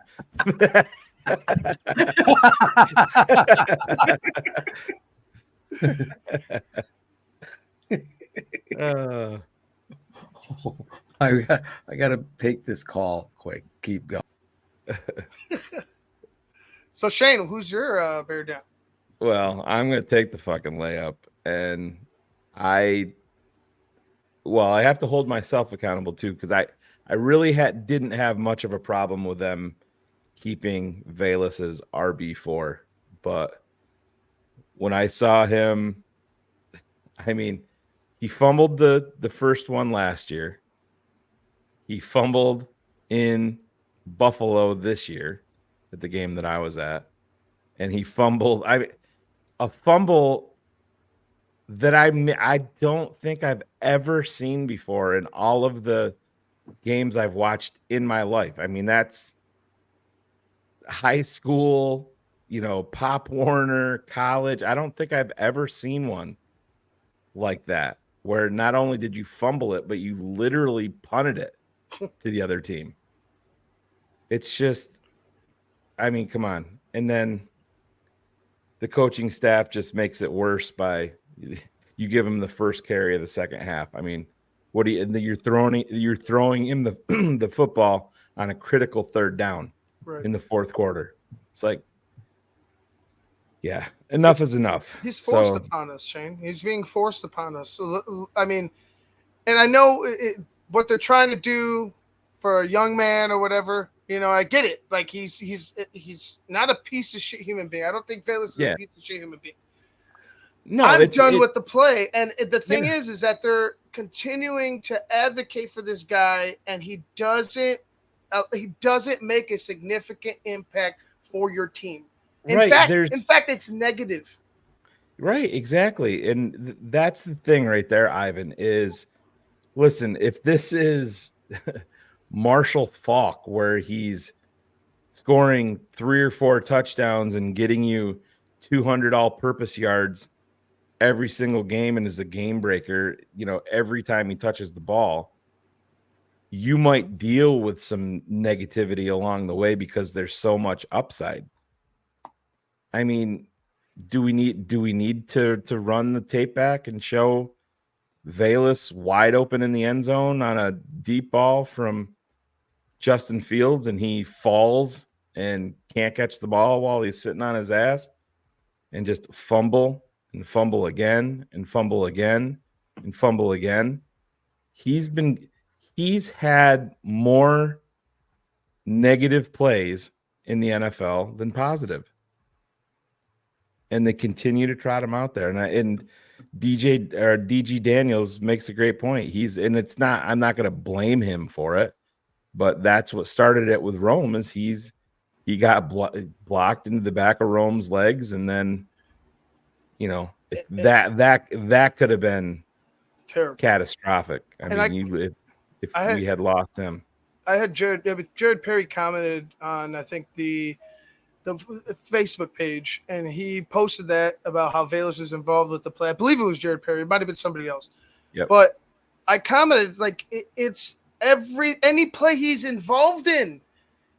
Obviously he didn't mean to hurt, Rome, but at this point, this guy is a dark shade. Like he has a cloud over him. It's giving fans and people just another reason to dislike the guy. You know what I mean? That's the Rome play is not his fault. It's just, I mean, come on, enough is enough. Enough is enough. And I mean, make it make sense. And I'll be honest, I'm not the biggest Tyler Scott fan. I think that there's quite a bit of overrated there because he's fast. I don't think he adjusts to the ball well. I don't think he tracks the ball well. But he got a lot of positive public. Yeah, it's the ghost of the dead ferret. That's what I tweeted that out when he fumbled it. I told him to go play with his ferret. But how how on earth are you sitting Tyler Scott down and using Velus Jones on offense? Would you like to see the deep ball go to Tyler Scott or to DeAndre Carter? Definitely DeAndre Carter. But it's, they had him spread out one or two times, Shane, as well. And I'm like, yeah, oh, he's a receiver again at this point. And I get what they're trying to make him, but how much faith do you have in him? And when you take him from his true position and try to force him into this, now you want to, like, it just doesn't make sense. Is he a receiver? Yeah. Can he catch out of the backfield? Can he be this multiple guy? Or is he just a straightforward runner? Right. And I don't agree with what James says here. I understand they both have to prove it, but Velus has shown so much more negative than Tyler Scott has to me. But it doesn't make, is Phil still on the phone there? Yeah. He's talking to somebody. Yeah. Well, we can just pivot. And Sheree, do you want to go to your bear up for the week? Sure. And I don't know, this may not be a popular pick, but I got excited seeing him doing the kick returns. So my bear up is DeAndre Carter. Yeah. Because it, like, the fact that, and of course, this was a week where, with the new kickoff rule, we're not seeing a lot of returns. You had the one guy have the return, but it wasn't to see him get out 66 yards. To me, that was pretty exciting to even see someone make it that far. So it was exciting to watch him on a return. So my bear up is DeAndre Carter. Yeah, no, it's a great pick. Yeah, the 67-yarder, boy, when he broke free, I thought it was going to be a house call. I did too. I was hoping. I was like, oh yeah, we gonna be the first team to have the return, but So man, we had not us. He looks a lot like Mooney in that number 11, doesn't he? Oh yeah. Mooney had one catch, by the way. So we had some Titans fans behind us. Me and Sean did, and they were cool. Like, they were laughing at the offense the whole time. Which, I mean, hey, did they laugh at the final score too? Here, let me finish. So they're sitting there, and like every single time Carter returned, people were excited because he was making great decisions. He found the running lanes. You could see him protecting the football. And like you said, that one day I thought was going to be a house call. Like, he had an impact in changing probably changing the outcome of the game with some of the field positions he'd given us. So they were just talking about, like, all you guys got again is the defense and the fucking special teams. But the defense and the special teams are kicking your ass at the end of the game. They didn't even make it to the end of the game. They left early because they knew it was a wrap after a certain point. Well, so they were giving grief because Chicago had the defense and the special teams. But I mean, what did they have? Just the defense? I guess, yeah. You know what I mean? So that's great. I mean, they seem very knowledgeable. But yeah, DeAndre Carter, 31 years old, by the way. One of the older guys on the Bears roster, but still played well. Ivan, do you have your catalog of bear ups ready to go? No, I do not. My bear up is probably going to end up being nobody. I couldn't pinpoint it. I want to say one of the guys on the defense, but it just was a unit. If I'm going to say one person, I would say Billingsley. Billings played a good game. I mean, like I said, at a certain point, once they turned it on, the entire team did well. But if I'm going to pinpoint one guy just to have one, Billings did a great job. And what a massive tip of the cap to Ryan Poles and Ian Cunningham for getting him extended, because, I mean, he is a completely different player from where he has been in the NFL at all of his other stops. Always very, very solid. And he was dominating. Yeah. on plays. I mean, straight up dominating on plays. So no, it's a 100% great pick. I love it. And I was talking with Big Steve, and I forgot who I was talking about. It might have been Big Steve, or I was kind of made the analogy of, how they in basketball they want to go to that, or it might have been with you, Shane. This idea of this positionless basketball, and that's kind of the idea with the defensive line right here. Is they got guys that could play multiple positions and have played multiple positions at a high level. So you see Billings at the edge once or twice. You could see Sweat in the middle. You could see Dexter move here or there. That is something that ended up being a huge benefit for the Chicago Bears in the second half, because you didn't know who was coming from where, and you didn't know what was going to happen, whether they were going to stunt, whether they're going to send the blitz, or they were just going to go ahead and rush you straight up. It just was confusing the offense of the Tennessee Titans, and it ended up being a huge benefit. But Billings, for me, was a guy. I know there's going to be more, there's obviously a lot of praise to be said about the defense, but I'll say this, Billings did a great fucking job. Yeah, and Joe brings up a great point, and this is they're using this dude all over. It's you love to see it. So that brings me up, and I mean mine's going to be a layup, and I know I'm going to give myself some credit here. I called Taylor having a big game. I think I said I wouldn't be shocked if he came away with 2.5 sacks in week 1. He is the absolute perfect Flus type player because he does not stop. He plays with his hair on fire, and he is relentless. And you look in every one of his sacks, it wasn't just beating the guy off the edge. I mean, Montez Sweat is going to get attention from everybody. Darrell Taylor is a perfect complement to that, and it balled out 8 tackles, 7 solo, 2 sacks, and a forced fumble. Sign me the fuck up all day. And you talk about a big time trade that really is going to hover under the radar for a while for a lot of people. I'm sure Seattle would love to have, the day after they traded him, their top pass rusher from the year before tore his ACL. But, dude, number 52, Darrell Taylor, is my bear up. And, man, he's filling out that jersey nice. The old 52's got some good vibes. What I miss? The segment. Yeah, we're just about ready to wrap up. Sorry, it was an important phone call there. Yeah, no, it's all good. But we've done our bear up and bear down. So you got right through it. Yeah, so you can do your I bear down Shane Waldron. Yeah. Well, pick a player. We all know that. Okay. Waldron. Did anyone pick the layup?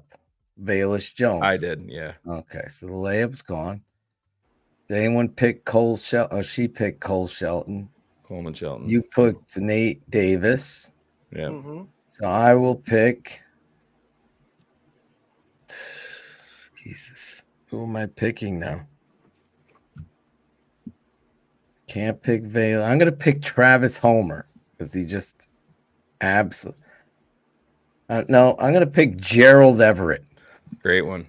Yeah. Gerald Everett, a guy that I honestly was looking forward to seeing play, has been a huge disappointment. The other one I thought you might go with, and he's my guy, and I love him, is Kari Blasingame. Had a rough fucking game. Oh, that block. If he stayed with that block, Caleb's hitting that deep flag.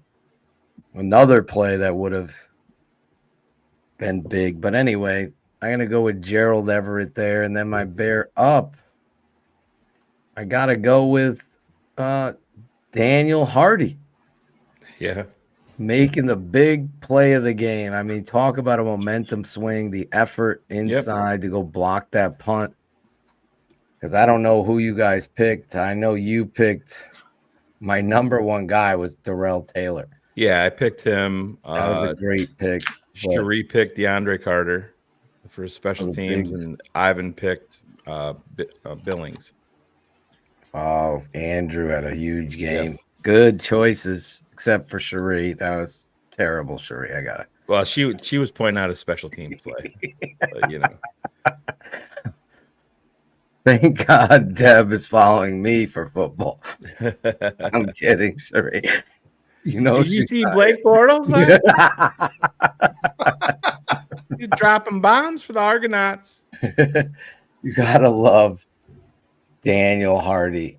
I want to see him get some reps in there on defense too. Yeah. But that was huge. Great effort, play.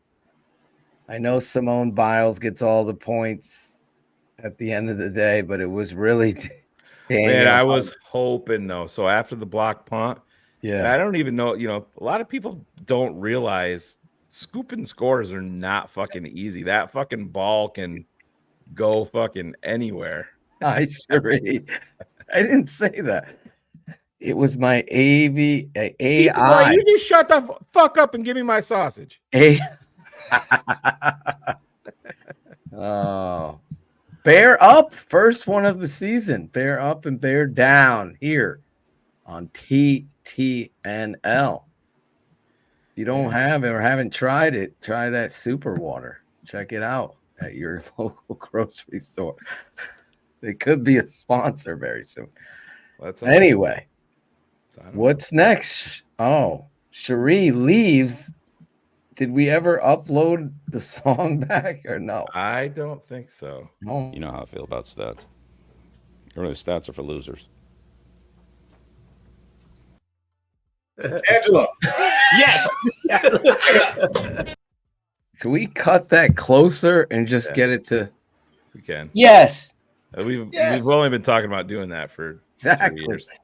That weight. Did you see Chris Jackal cut that? Let's just be honest. But this is how bullshit gets put out there, and I know we haven't gotten into Dan Bernstein gate. Yeah, but what happened? What? Are you serious? I'm under a rock. Daniel is traveling tonight on a plane. Oh wow! So you didn't see the blow up firestorm yesterday? No, I don't really watch the score or listen to the score as much anymore. Well, I don't either, but it was all over the fucking place. I did not know. I'm under a rock. Sorry, inform me. Well, don't anybody put it in there. Let me while I get some super chats while he gets go through. My guy, speaking of Dan, not Bernstein. Don't call me Bernstein. Dan Kelly.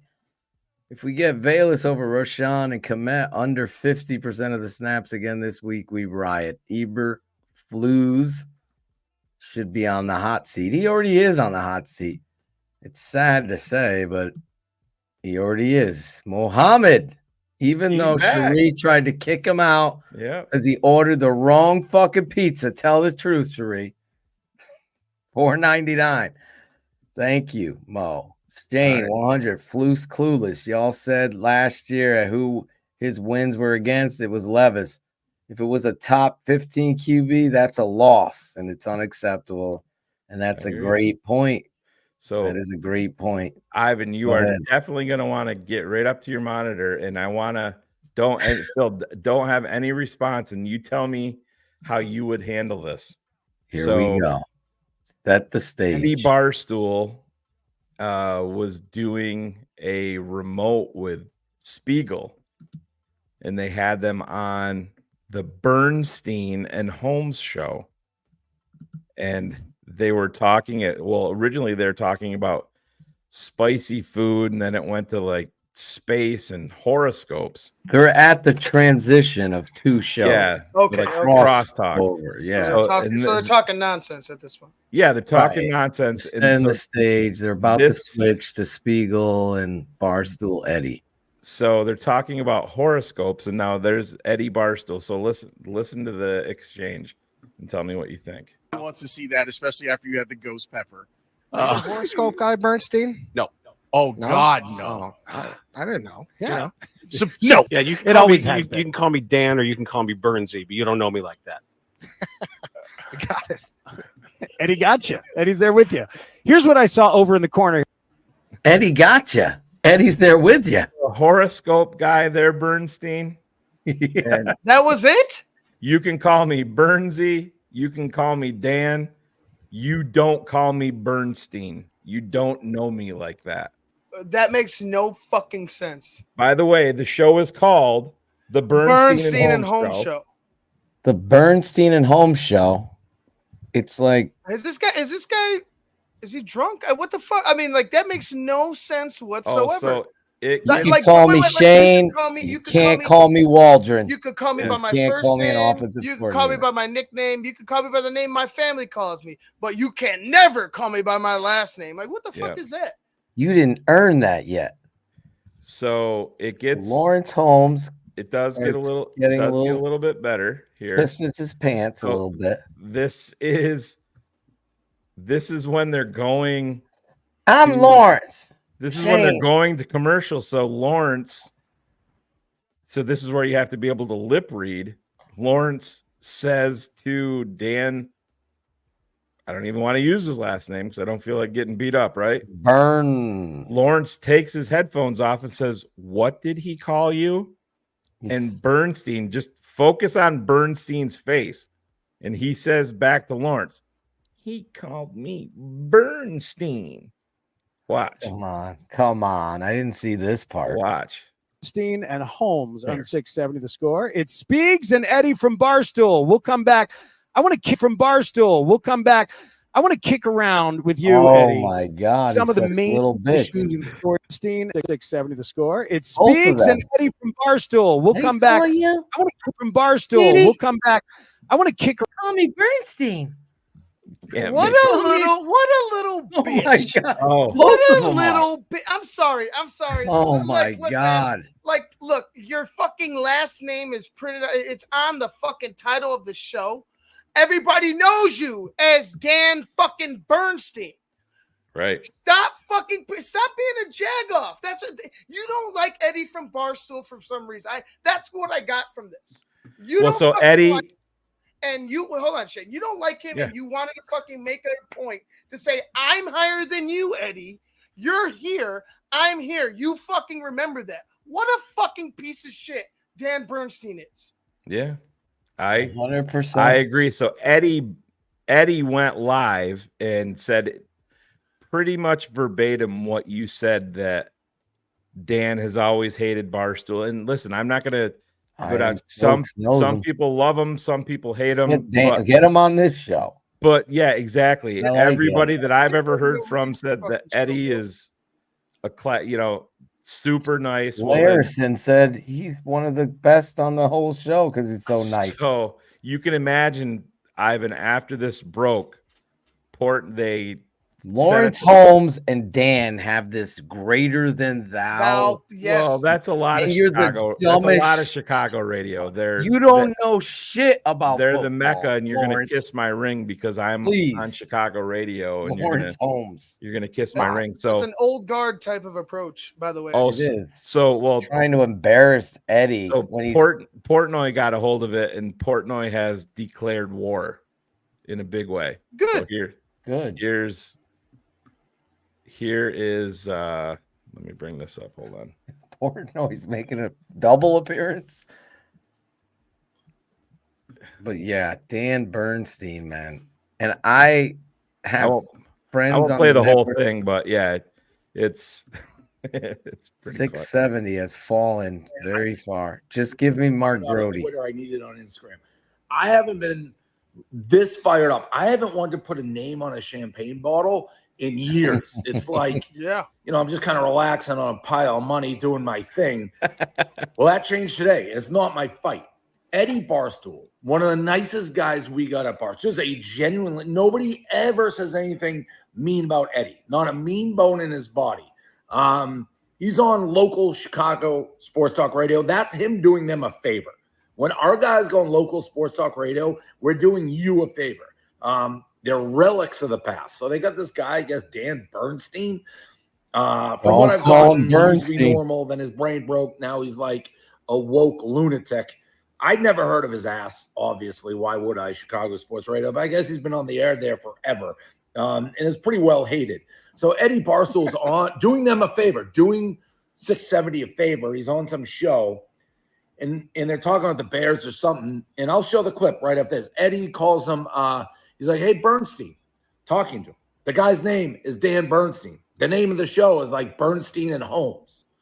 This guy Bernstein, this piece of shit, who I guess has always hated Barstool, is like, "You don't have the right. You don't know me to call me Bernstein, buddy. It's your fucking name. Your last name's Bernstein." Acting like Eddie like insulted him or some shit. And then there's this little clip after it airs, and his host is like, "What did he call you?" He probably thought he was going to answer like a cracker or something. I don't know, like some slur. He's like, "He called me Bernstein. That's your fucking name." And you know what else you just did? You created an enemy for life. For life. I don't even care if Eddie was insulted. I'm fucking insulted. So now, Stoolies, you have my permission. This is where people are like, "Dave, you shouldn't do this. You're too big." On a professional level, professional, you can harass the fuck out of this guy till his dying breath. Jeez. Yeah, so I mean, went all in. Yeah, and listen, we've just to again, well, all things honest here. Back in the day when Phil and I were with the other network, I didn't love the NBC post-game show that they put out, and it was Lawrence Holmes and Alex Brown and Lance Briggs and Matt Forte. So you would tune into it and they just laughed the entire time. You never heard anything about the actual game that was played.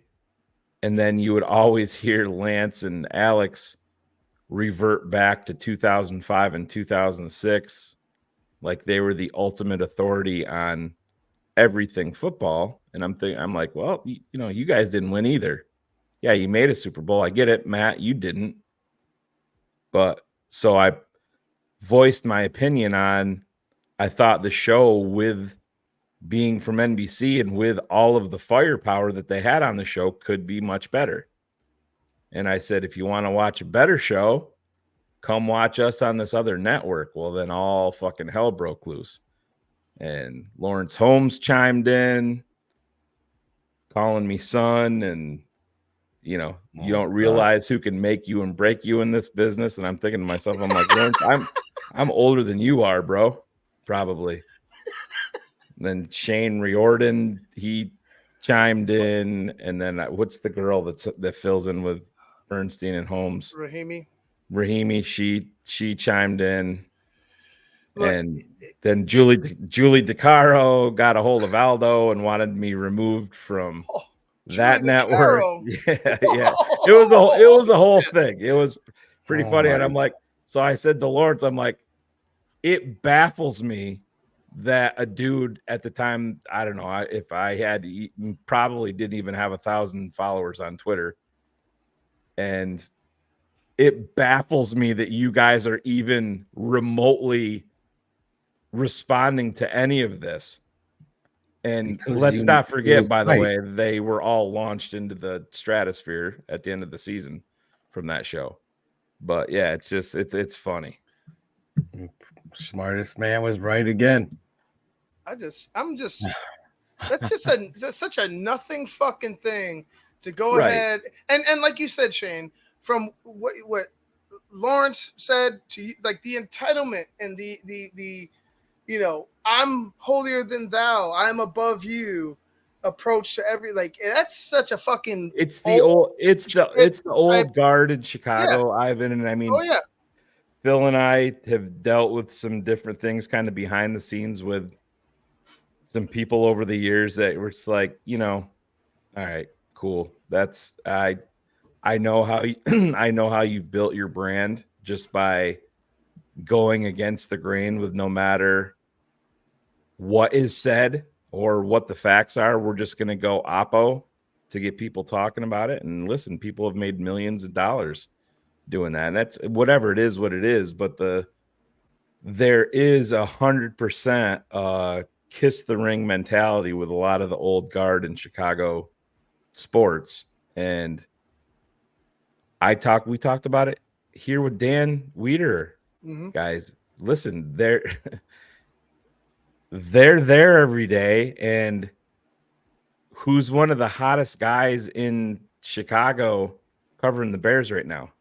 A guy that we worked with, Greg Braggs, who was a fucking bricklayer. And he's out working. Greg's about just about all of them, and has a massive following, and people want more and more and more. And it's just it's a new wave. It's a new wave. On injured. Angelo, do you remember Greg Braggs? No.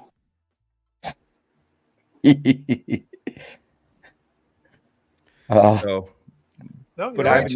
You're right. No, you're right. You're right. Yeah, you and I talked a little bit earlier, Ivan, on the phone, just about some different things, and it's one of those things where TTNL always gets painted with the negativity brush, and that we're bullies. And the big thing is, you guys are making fun of content creators.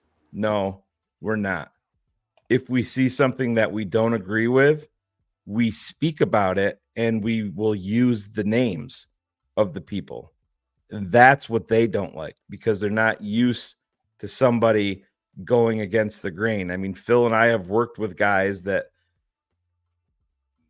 over the years, they would talk football with people, and people would just agree with them the whole time. So whatever they said goes. And then when Phil and I got there, we're like, well, yeah, I don't see it that way at all. So you'd provide some pushback, and people would get very, very, very upset about it because they weren't used to it. That's no different than other creators. Listen, the internet is a big fucking place. It's ever expanding, just like the universe, right? So there's lots of room for all of us. TTNL has been painted as bullies and people that pick on content creators, and it's just bullshit. We talk about what we see, and sometimes, unfortunately, people don't like to hear it. Much like Lawrence Holmes did, and Julie DeCaro, and all of those guys back in the day. It's fine. We don't all have to agree. Better to I would say attach a name to it and own it and be analytical. That's what Keeping It 100 has always been about, is a context of all Bears. Yeah. The coverage, the game, the stadium, the parking, the tailgate, the travel, the movies, whatever it is, the clothing, the website, the coverage, the little things like pictures that they take, the fact that they leave the wrong jersey on a guy. Right. It And Phil, goes on and on that me and Jane have fucking, always done it. We know people like Courtney, like Dan Weeder, like Kevin Fishbane is another one. We know those guys are putting in the work every day. And I know I'm forgetting people, but we also know that there's just as many people that are just, existing in that realm. And it's sad. And that filters right into the Chicago Bears organization, obviously. But yeah, I know we got way the fuck off track.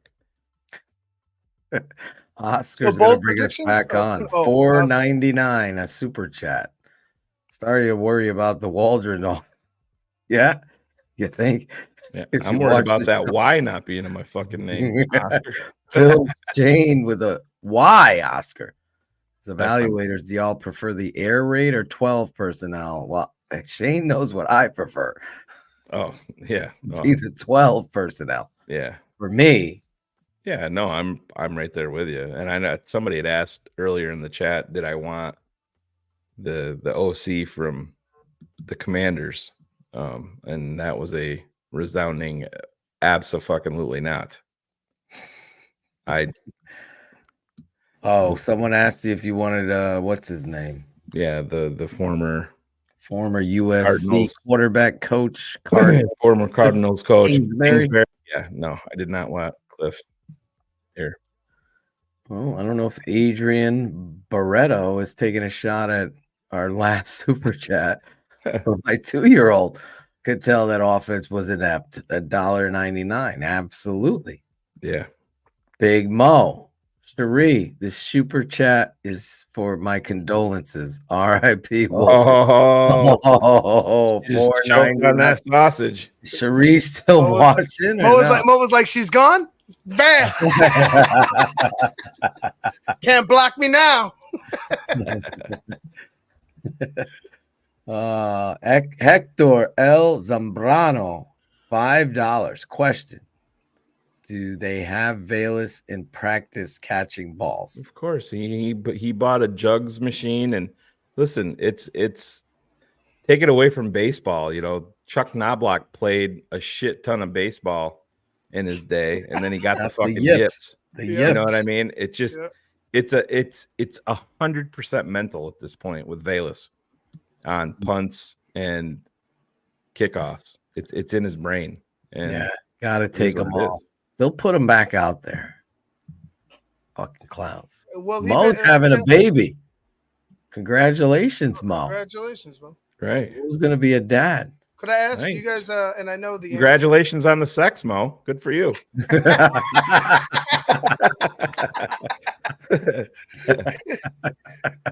Can I ask you guys? Velas is not on the kick return. Oh, starting this game. Velas will not be on the kick return. The odds? No, if he is, I will be fucking furious. I'm gonna say yes. They put him back out there again. I kind of agree with Phil. Chad Morton and Coach Eberflus love them some Velas. I'm gonna lose my mind. Yeah. No, I don't think that I think DeAndre Carter will be back there 100%. He deserves it 200 times over Velas. They put 2 players back there. Well, Herbert was back. Oh, he was. Herbert and Carter were the guys that came in once. Yeah, Velas went Velas. Okay. Mr. Englewood, 77, $2. Thank you. Cowherd now flipping on Caleb, says he's inaccurate. He was inaccurate last week, so that's right. But I mean, that's also he's saying career-wise, he's inaccurate. Like this is he's an inaccurate quarterback. Or was he saying? Listen, hey, he needs to be. You got to realize who you're talking about. Well, we just played a thing from Portnoy, and Portnoy said that Bill Belichick told him that the reason that he knows that Caleb Williams will fail as a quarterback because as soon as the Bears wrapped up OTAs, Caleb went to Paris for 6 weeks, which that's not – he went to Paris. He went to Paris for, Fashion Week. He didn't go to Paris for a week and a half. Yeah, he didn't go to Paris for 6 weeks, but that's – people hear somebody like Dave Portnoy say that, and then it starts rolling downhill, and it becomes bigger and bigger and bigger and bigger. So Joe Burrow's going to be a failure. I know we made fun of. I know we made fun of. We made fun of Chase Claypool and stuff. Yeah. But like, let's say, is Joe Burrow going to be a failure? Right. You know, he went to a Super Bowl and did this shit. Chase Claypool, on the other hand, he probably shouldn't have gone. Like, there's different levels to it. He's got time now. He can go. He can move there. Like, I don't think Caleb wasted any time, especially since they got him the playbook early. I don't think he's wasted any time. So if he wanted to go out and went right after OTAs, not training camp, not before training, OTAs, and went out and did something, fine. That's whatever. No, I have no problem with that, especially when he knows. I mean, when you're a rookie coming into the NFL, you go right from your season. So his season ended in like November. Then he went to you're in full blown training mode. And the combine. If you remember, you can remember all of the fallout on social media when he went to a fucking golf tournament in Jacksonville where he was training. Remember that fallout? It was ridiculous. Yeah. Then the Bears fans started cheering for him. Yeah, exactly. Mohamed El, but he ain't going to the Bears because his former OC, which wasn't his OC, he was his quarterback coach, went to the Commanders. Yeah, it's great. I mean, Bobby Slowick Jr. Yeah, I get it, Mo, but I'm not. We got a long fucking way to go. Long way. I got another question for Mo, real quick. Yep. Does that mean that's where the conception was? Like, what's back of the truck, Shane? Back of the truck. Oh, That's where he keeps the air compressor for the blow up time that he did. Something's growing in there. And eating other things back there, I'll tell you that. Oh, congrats, bro. That's awesome. Is it your first one, Mo? Congratulations. Is it your first one, Mo? If it First is, one- just keep it one. It's the second one that fucks everything up. Yep, they're Sleep monsters. schedules, all that Unless shit. you have twins, then you're just fucked. Yeah, then you're doubly fucked. James Hunter, $5. We played. What are you doing? Oh, sorry, Where my did it bad, go? my bad. We played I was Swift. Why can he not run the rock? Yeah. Fucking Homer. Yeah. Yeah, because that's pretty much it. Waldron's a fucking Homer for his boy. Homer. Homer That's for what it Homer. is. Look at Darth Guido. Wow. Darth Guido. Just became a patron. The best $7 one can invest. Great to be part of the TTNL family. Bernstein insulted my Berenstain Bears. Love it. Now, do you know Welcome to the the family. Bernstein Bears thing? The conspiracy? Do I? Yes. In terms of that the Mandela effect has come into play with the Bernstein Bears? No. Wasn't it the Berenstein Bears? Yes. Bernstein That Bears. when we grew up, it was spelled a different way. But if Oh. you spell it this way, it's because it's the Mandela effect. I'm looking for that. Yeah, I don't Darth- give a Darth fuck Guido- clip, Darth but I Guido, gotta have it here. See? We don't know. I was looking for the I don't give a fuck clip, but it's not there anymore. You got to bring it back. You don't believe in the Mandela effect, Shane? Yeah. Listen, I got enough to fucking worry about our offensive coordinator. I'm not worried about anything else right now. I'm with you, I buddy. don't care about no Nelson Mandela. I'm kidding. Over the top for fun. We don't. Sean, we don't do any acting. We Yeah. don't do any. That's the thing. That's Lawrence Holmes style acting. We don't. So if you're new here to TTNL, and this was, I think, what. Yeah, Illuminati confirmed. I think a lot of people are shocked by this, and Ivan, I guess probably before you even came on board with us, is that we don't, like, Phil and I don't call Ivan and say, this is what we're going to do on the show tonight, and this is the premise we're going to go. Ivan, you've been here for a few years now. We've never had that conversation at any point ever. Nope. We don't have any agenda. Hey, there you go. Yep, I like it.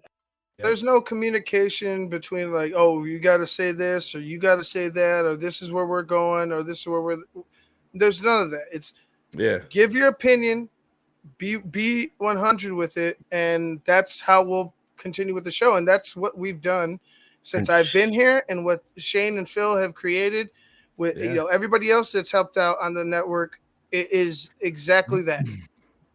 Yeah, I mean, Shane is great, like, because I could just go random, and Shane will go with whatever the topic. Yeah, I But mean, we just never have any kind of Phil and I have had a couple of ideas. Like, don't let me forget because I want to talk about Right. that thing, Mhm. that point. Yeah, that's a great point. Don't let me forget, or definitely bring that up. We'll have that. Yeah. There's never like, hey, this is the schedule. This is how it's going to be broken down. No, like Shane didn't even know we were doing bear up, bear down. Neither did Ivan. I just said, hey, we got to do it when I hit it to begin the show. For Cherie. Should we, Chris, we're going to give you attention, bud. There he is. There he is. Mr. and Mrs. Football non-existent. When does he avoid the media? He went right up to the media. Yeah, well, I mean, he's talking about the one game where he didn't talk to him. Oh, the pass. That's fine. Yeah, Chris is still butthurt that his Christopher Foster savior is in Pittsburgh. with Winnie the Pooh. We're sorry, Chris. We when we were doing the show rundown earlier today, we were writing down, and this is the part where we said, all right, let's set aside, about 42 seconds for Chris to have his dumbass little meltdown here, and here it is. And there it goes. Rob knew. Rob knows. Yeah. Rob Thames. Thames. Would you pronounce it Thames, Ivan? Or would you say Thames? No, it'd be Thames. Okay. You know Phil wanted to go Thomas, right? Thomas. Amaze. Amaze.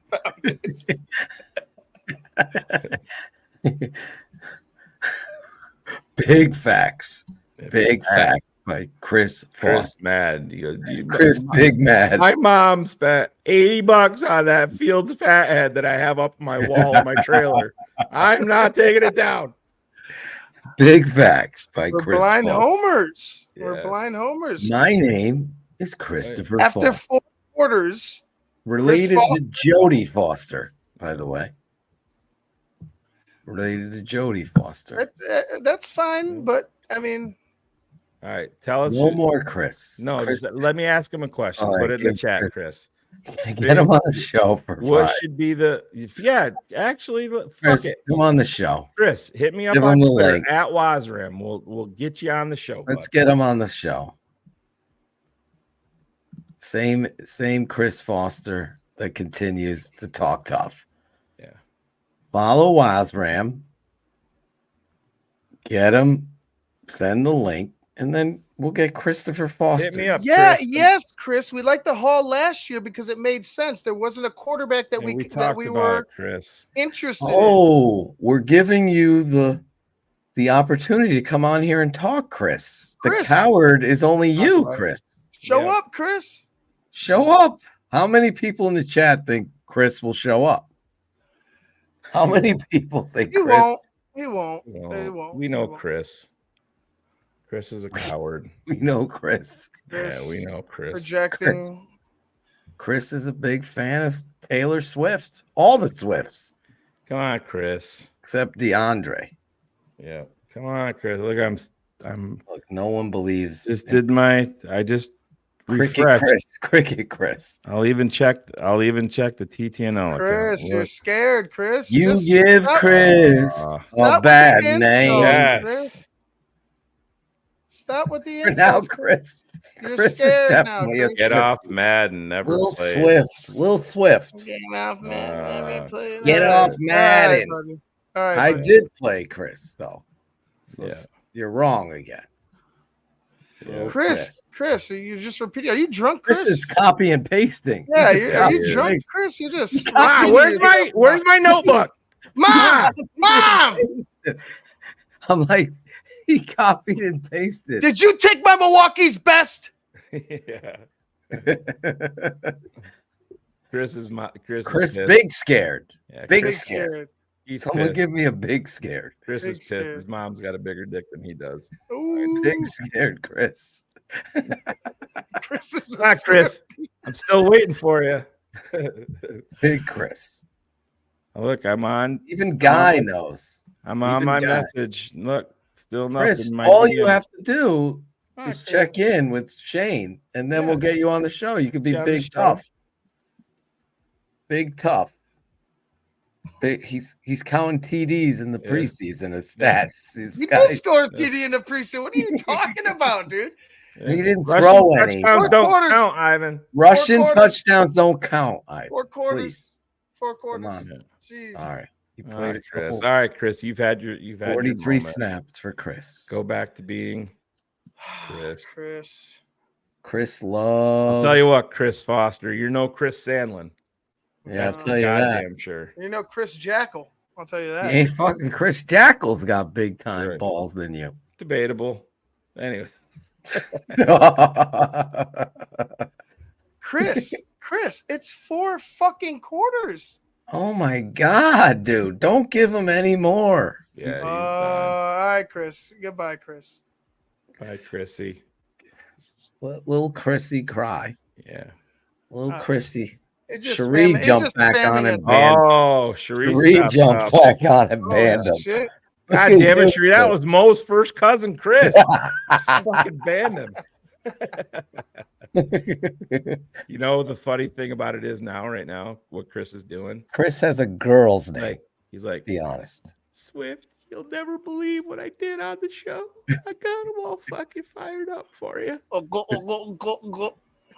Chris Everett. Oh, it tastes like Italian sausage.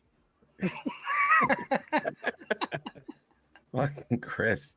All you had to do was take the link and come on the show. Wouldn't do it. Once you start saying cowards and this kind of baby, listen, Bree ain't having it. Everybody know how many times have we put the offer up?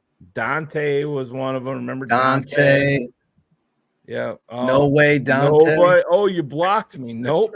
I don't. I've not. Other than porn bots, I blocked nobody on Twitter ever.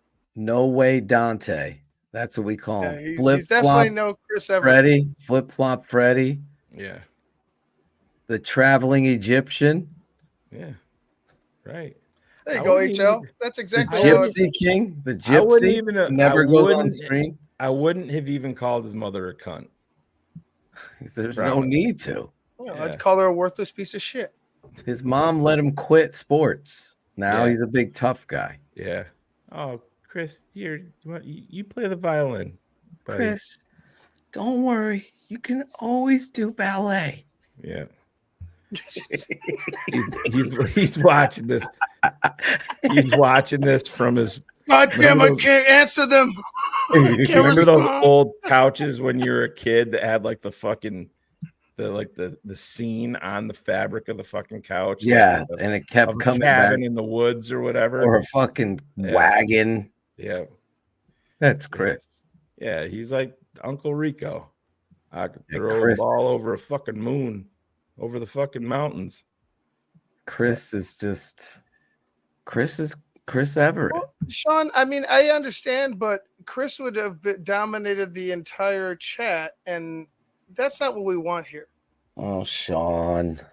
Well, Sean, he's in here for a fucking reason. I mean, other than just his sole reason to be in here. So yeah, he's got an issue with him painting his. He's got 3 more accounts, Sean. Cried to his mom. He paints his nails. Had enough. It's fine. Cherie said, "Gone with Chris." Unless he's talking about, he might have been talking about my account right here. Phil 23. So he made us. No, he was spewing bullshit. That's what he was saying that Caleb Williams fucking was done after 4 quarters. So if you believe that, Phil, how many people think that Chris won the Jag? Seriously, wow. Only you have. Like only one put guy, your real picture up there, Phil 20, because you're ruining my name. I've never met a dumb Phil. We've never had a comment from Phil, I don't think. Yeah, Phil 23. I mean, like, sorry, that's Sean. like, I didn't mean. I'm sorry, Sean. I didn't know I was. Now Sean is back in my good graces, but Phil 23 is probably leveling on Chris level stupidity. Come on, Phil 23. We know you're the same guy. We're just going to start calling Phil 23 Chris. Just call him Chris 23.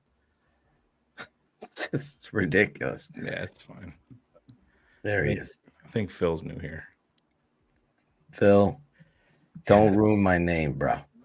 You know what? And I'll still sleep like a baby tonight, Phil 23. Thank you. Phil, I mean, we're here arguing with you. Obviously, you're not banned. Did I ban Phil? No. Exactly. No. We just banned a fraudulent little pussy that continued to jump in the show and annoy the fuck out of good people. Fight with him on other chat. What other? It's our show. Hold on, Phil. Let me get my Facebook. Let me go over on the ChicagoBears.com chat. And I'll start a fight there. Let's be assholes and debate during the Bears presser and promote our own show. Again, he's already talking about how he trolls ESPN. How he trolls the guy. That's his MO. We're not going to make him the fucking show. It's over. But Phil, thank you for your input. And yes, you're right. We're clearly soft and we lose. But you know what? Our Patreon money will still be coming in a couple of days. So I'm perfectly fine with that. Thanks. Soft and loose. Heard that description from your last date. Bam.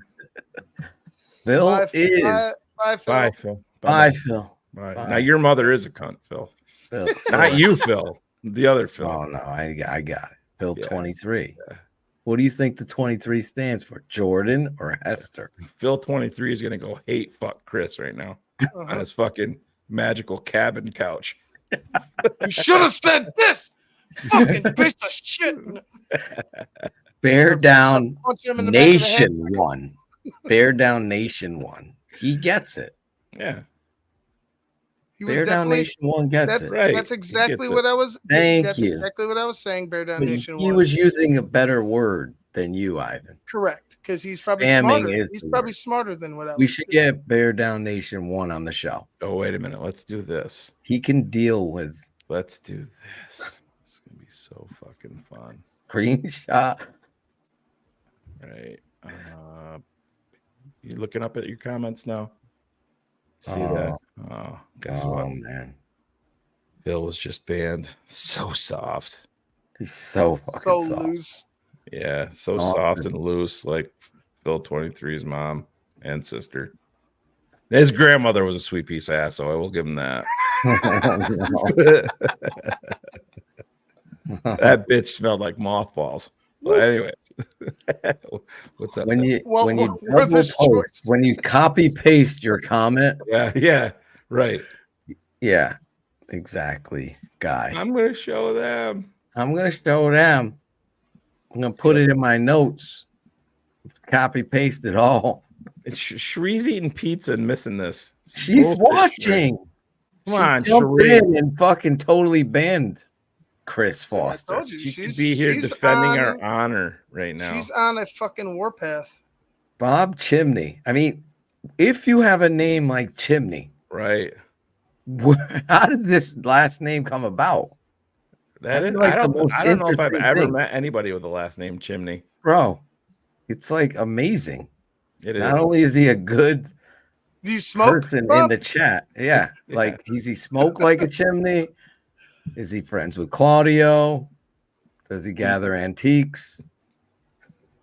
Where does he love Christmas? Maybe. Yeah, yeah. Sorry. Bear down nose. Bear down nose. I'm not bear down. I'm done with her. What time you want the bitch back? Oh, it's not his real. It's not Bob's real name. All Fuck. right, now. That was like the coolest last name ever. Can't you just see Bob Bob Chimney. What do you?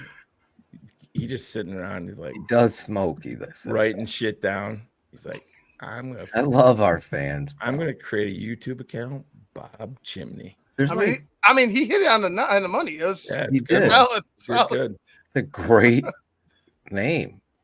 Fucking Yeah. Bob Chimney, defensive coordinator, Southern Mississippi State. It's actually a great point because I will tell you this.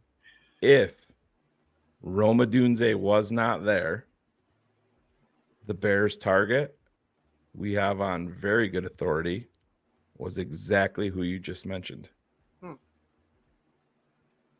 There it is. Would they have moved him to guard? Probably. Probably. Yeah. They move everyone to guard. Ivan. I would just say because even Fuaga and tackle. Waldron would have moved him to the bench. Waldron would have sat him. Everett. Put him Right at guard. Fuaga. Fuck out of here. Fuaga. Come in on play fullback on 3rd and 13. Coach, we're not running. It's not short yard. We're gonna fool them. We're gonna trick them all. Let's go empty on 3rd and 8, 3rd and 2. Yeah. Anyway. All right. So bold predictions. Bold predictions. We All don't right, have the song. Chris Bold is in his mom's predictions. cookie crumbs on his belly. He's not available. Bro. Bold predictions. Ivan Vargas. Ivan. Oh, let me do this first, though. Vargas. Let me do this. I wonder if I can find bold predictions. Here's we don't need it. We're good. So Miss Cherie, her score prediction is 30-23. Houston. Bold prediction. Defense gets 2 forced fumbles on CJ Stroud. That's solid. Wow, solid sack. Sheree hates the Bears. All right. Ivan Vargas. I'm gonna go with Sheree with the Texans winning. I'm gonna say Texans win 24-17. I think the Bears offense does rebound. You do get some touchdowns on the board from the offense. Caleb Williams looks better. I just think the Bears come up just a bit short. Let's say they come up short on offense in the late fourth quarter, something like that. Do we want to give me? Do we have anything else? That's it, right? Pretty much. What was your bold prediction? Oh yeah, I gave the score right. 27. Yeah, 24-17. Yeah. No, your bold. Oh, my bold prediction. Oh, bold prediction. Well, I guess. Fuck up, Chris Foster. Well, I'm actually going to take 6 bold predictions. I'll say Khalil Herbert bounces back and he gets a touchdown on the day. Nice. Yeah. Khalil Herbert. Boy, this is a negative fucking segment. So I'm going to give you guys a list here. There it is. I did find it. All right, it'll be ready to go for next week. We don't need it. So this is my list here. You guys tell me what you gone song too, if you want. Listen to my list: Trey Lance, Davis Mills, Bailey Zappi / Mac Jones, Sam Howell, Brian Hoyer / Aiden O'Connell, Bryce Young, Joshua Dobbs, Jared Goff, Kyler Murray, Taylor Heineke / Desmond Ridder, and Will Levis. Those are the quarterbacks that the Chicago Bears have beaten under Matt Eberflus. And until they prove to me that they can beat a legitimate big-time quarterback outside of their division games are just different. And, I mean, Jared Goff is a good quarterback. I get it. But until further notice, they have to prove to me that they can go on the road. They have lost how many straight on Sunday Night Football? What was that stat today? Did anybody else see that? They haven't won since like 2013 or 2014 on Sunday Night Football. 2014? It was when they opened up Levi Stadium in San Francisco. That was the Kyle Fuller game. Oh, yeah. Yep. So I am going Houston over Chicago, and Ivan actually took my score, so I'll change it up just a little bit. I will say 24-16. Houston beats Chicago. My bold prediction is QB1 plays much better, calmer, and more accurate in the game. There you go. That's a bold prediction or extra prediction? That's my bold. Yeah. Okay. Don't agree with Doug. I don't think Caleb looked lost at all. I think he just, like I said, I think there was just some misfires. AVI. He looks like he's like a top chef somewhere. Look at this guy. Doug, Yeah. Put him up there. Look at Doug. Yeah, he does. Cook like a fucking amazing. Either that or he's got a baseball bat with like actual barbed wire on the outside of it. On The Walking Dead. Walks outside of his camp and fucking hits raccoons over the head with it and then fucking cooks them up or some shit. Yells at the kids walking by. Doug is Greek. It sounds Greek. Am I right, Doug? He yells down the valley. Bob Smoke, shut the fuck up down there. You're being too loud. Oh God. Okay. My bold prediction, also following the trend, is this might be Houston 27. TTNL history. I don't know. Chicago 20. Houston 27, Chicago 20. I have no confidence in this Shane Waldron, Matt Eberflus ability to coach with Chris Morgan. They look so lost and they have so much. It's like that kid who doesn't know how to count money around all these street guys that know all of the money, they Yeah. get played. Mm-hmm. The Bears keep getting played. Hopefully, I'm wrong, but that's where I'm going. My bold prediction is that Cole Kmet scores 2 touchdowns, Shane. Oh boy. From Caleb Williams. Does he come off the sideline and he's gonna do swing the bat? Do the Jay Cutler. Tell Waldron I said fuck off. That'd be fucking great. That was the best time. I love Jay for that. Yeah. Tell Martz. Tell I said, Martz, fuck you. Yeah. Tell Martz, fuck you, was the quote. That's awesome. Oh my There you God. have it. There you have it, guys. What have we learned tonight? The Bears are gonna lose, and we're a soft network because we blocked two trolls. We blocked spamming trolls. I love all. As I Bear know. Nation 1 would tell you. I hope we're wrong, guys. But hey, we'll see. Like I said, didn't they run Joe Mixon 30 times last week? Yep. Because they actually understand that running the ball is important. Nobody in this organization anywhere deserves the benefit of the doubt until proven otherwise. Mhm. Go win a big time road game on national TV. Prove us wrong. Prove us wrong.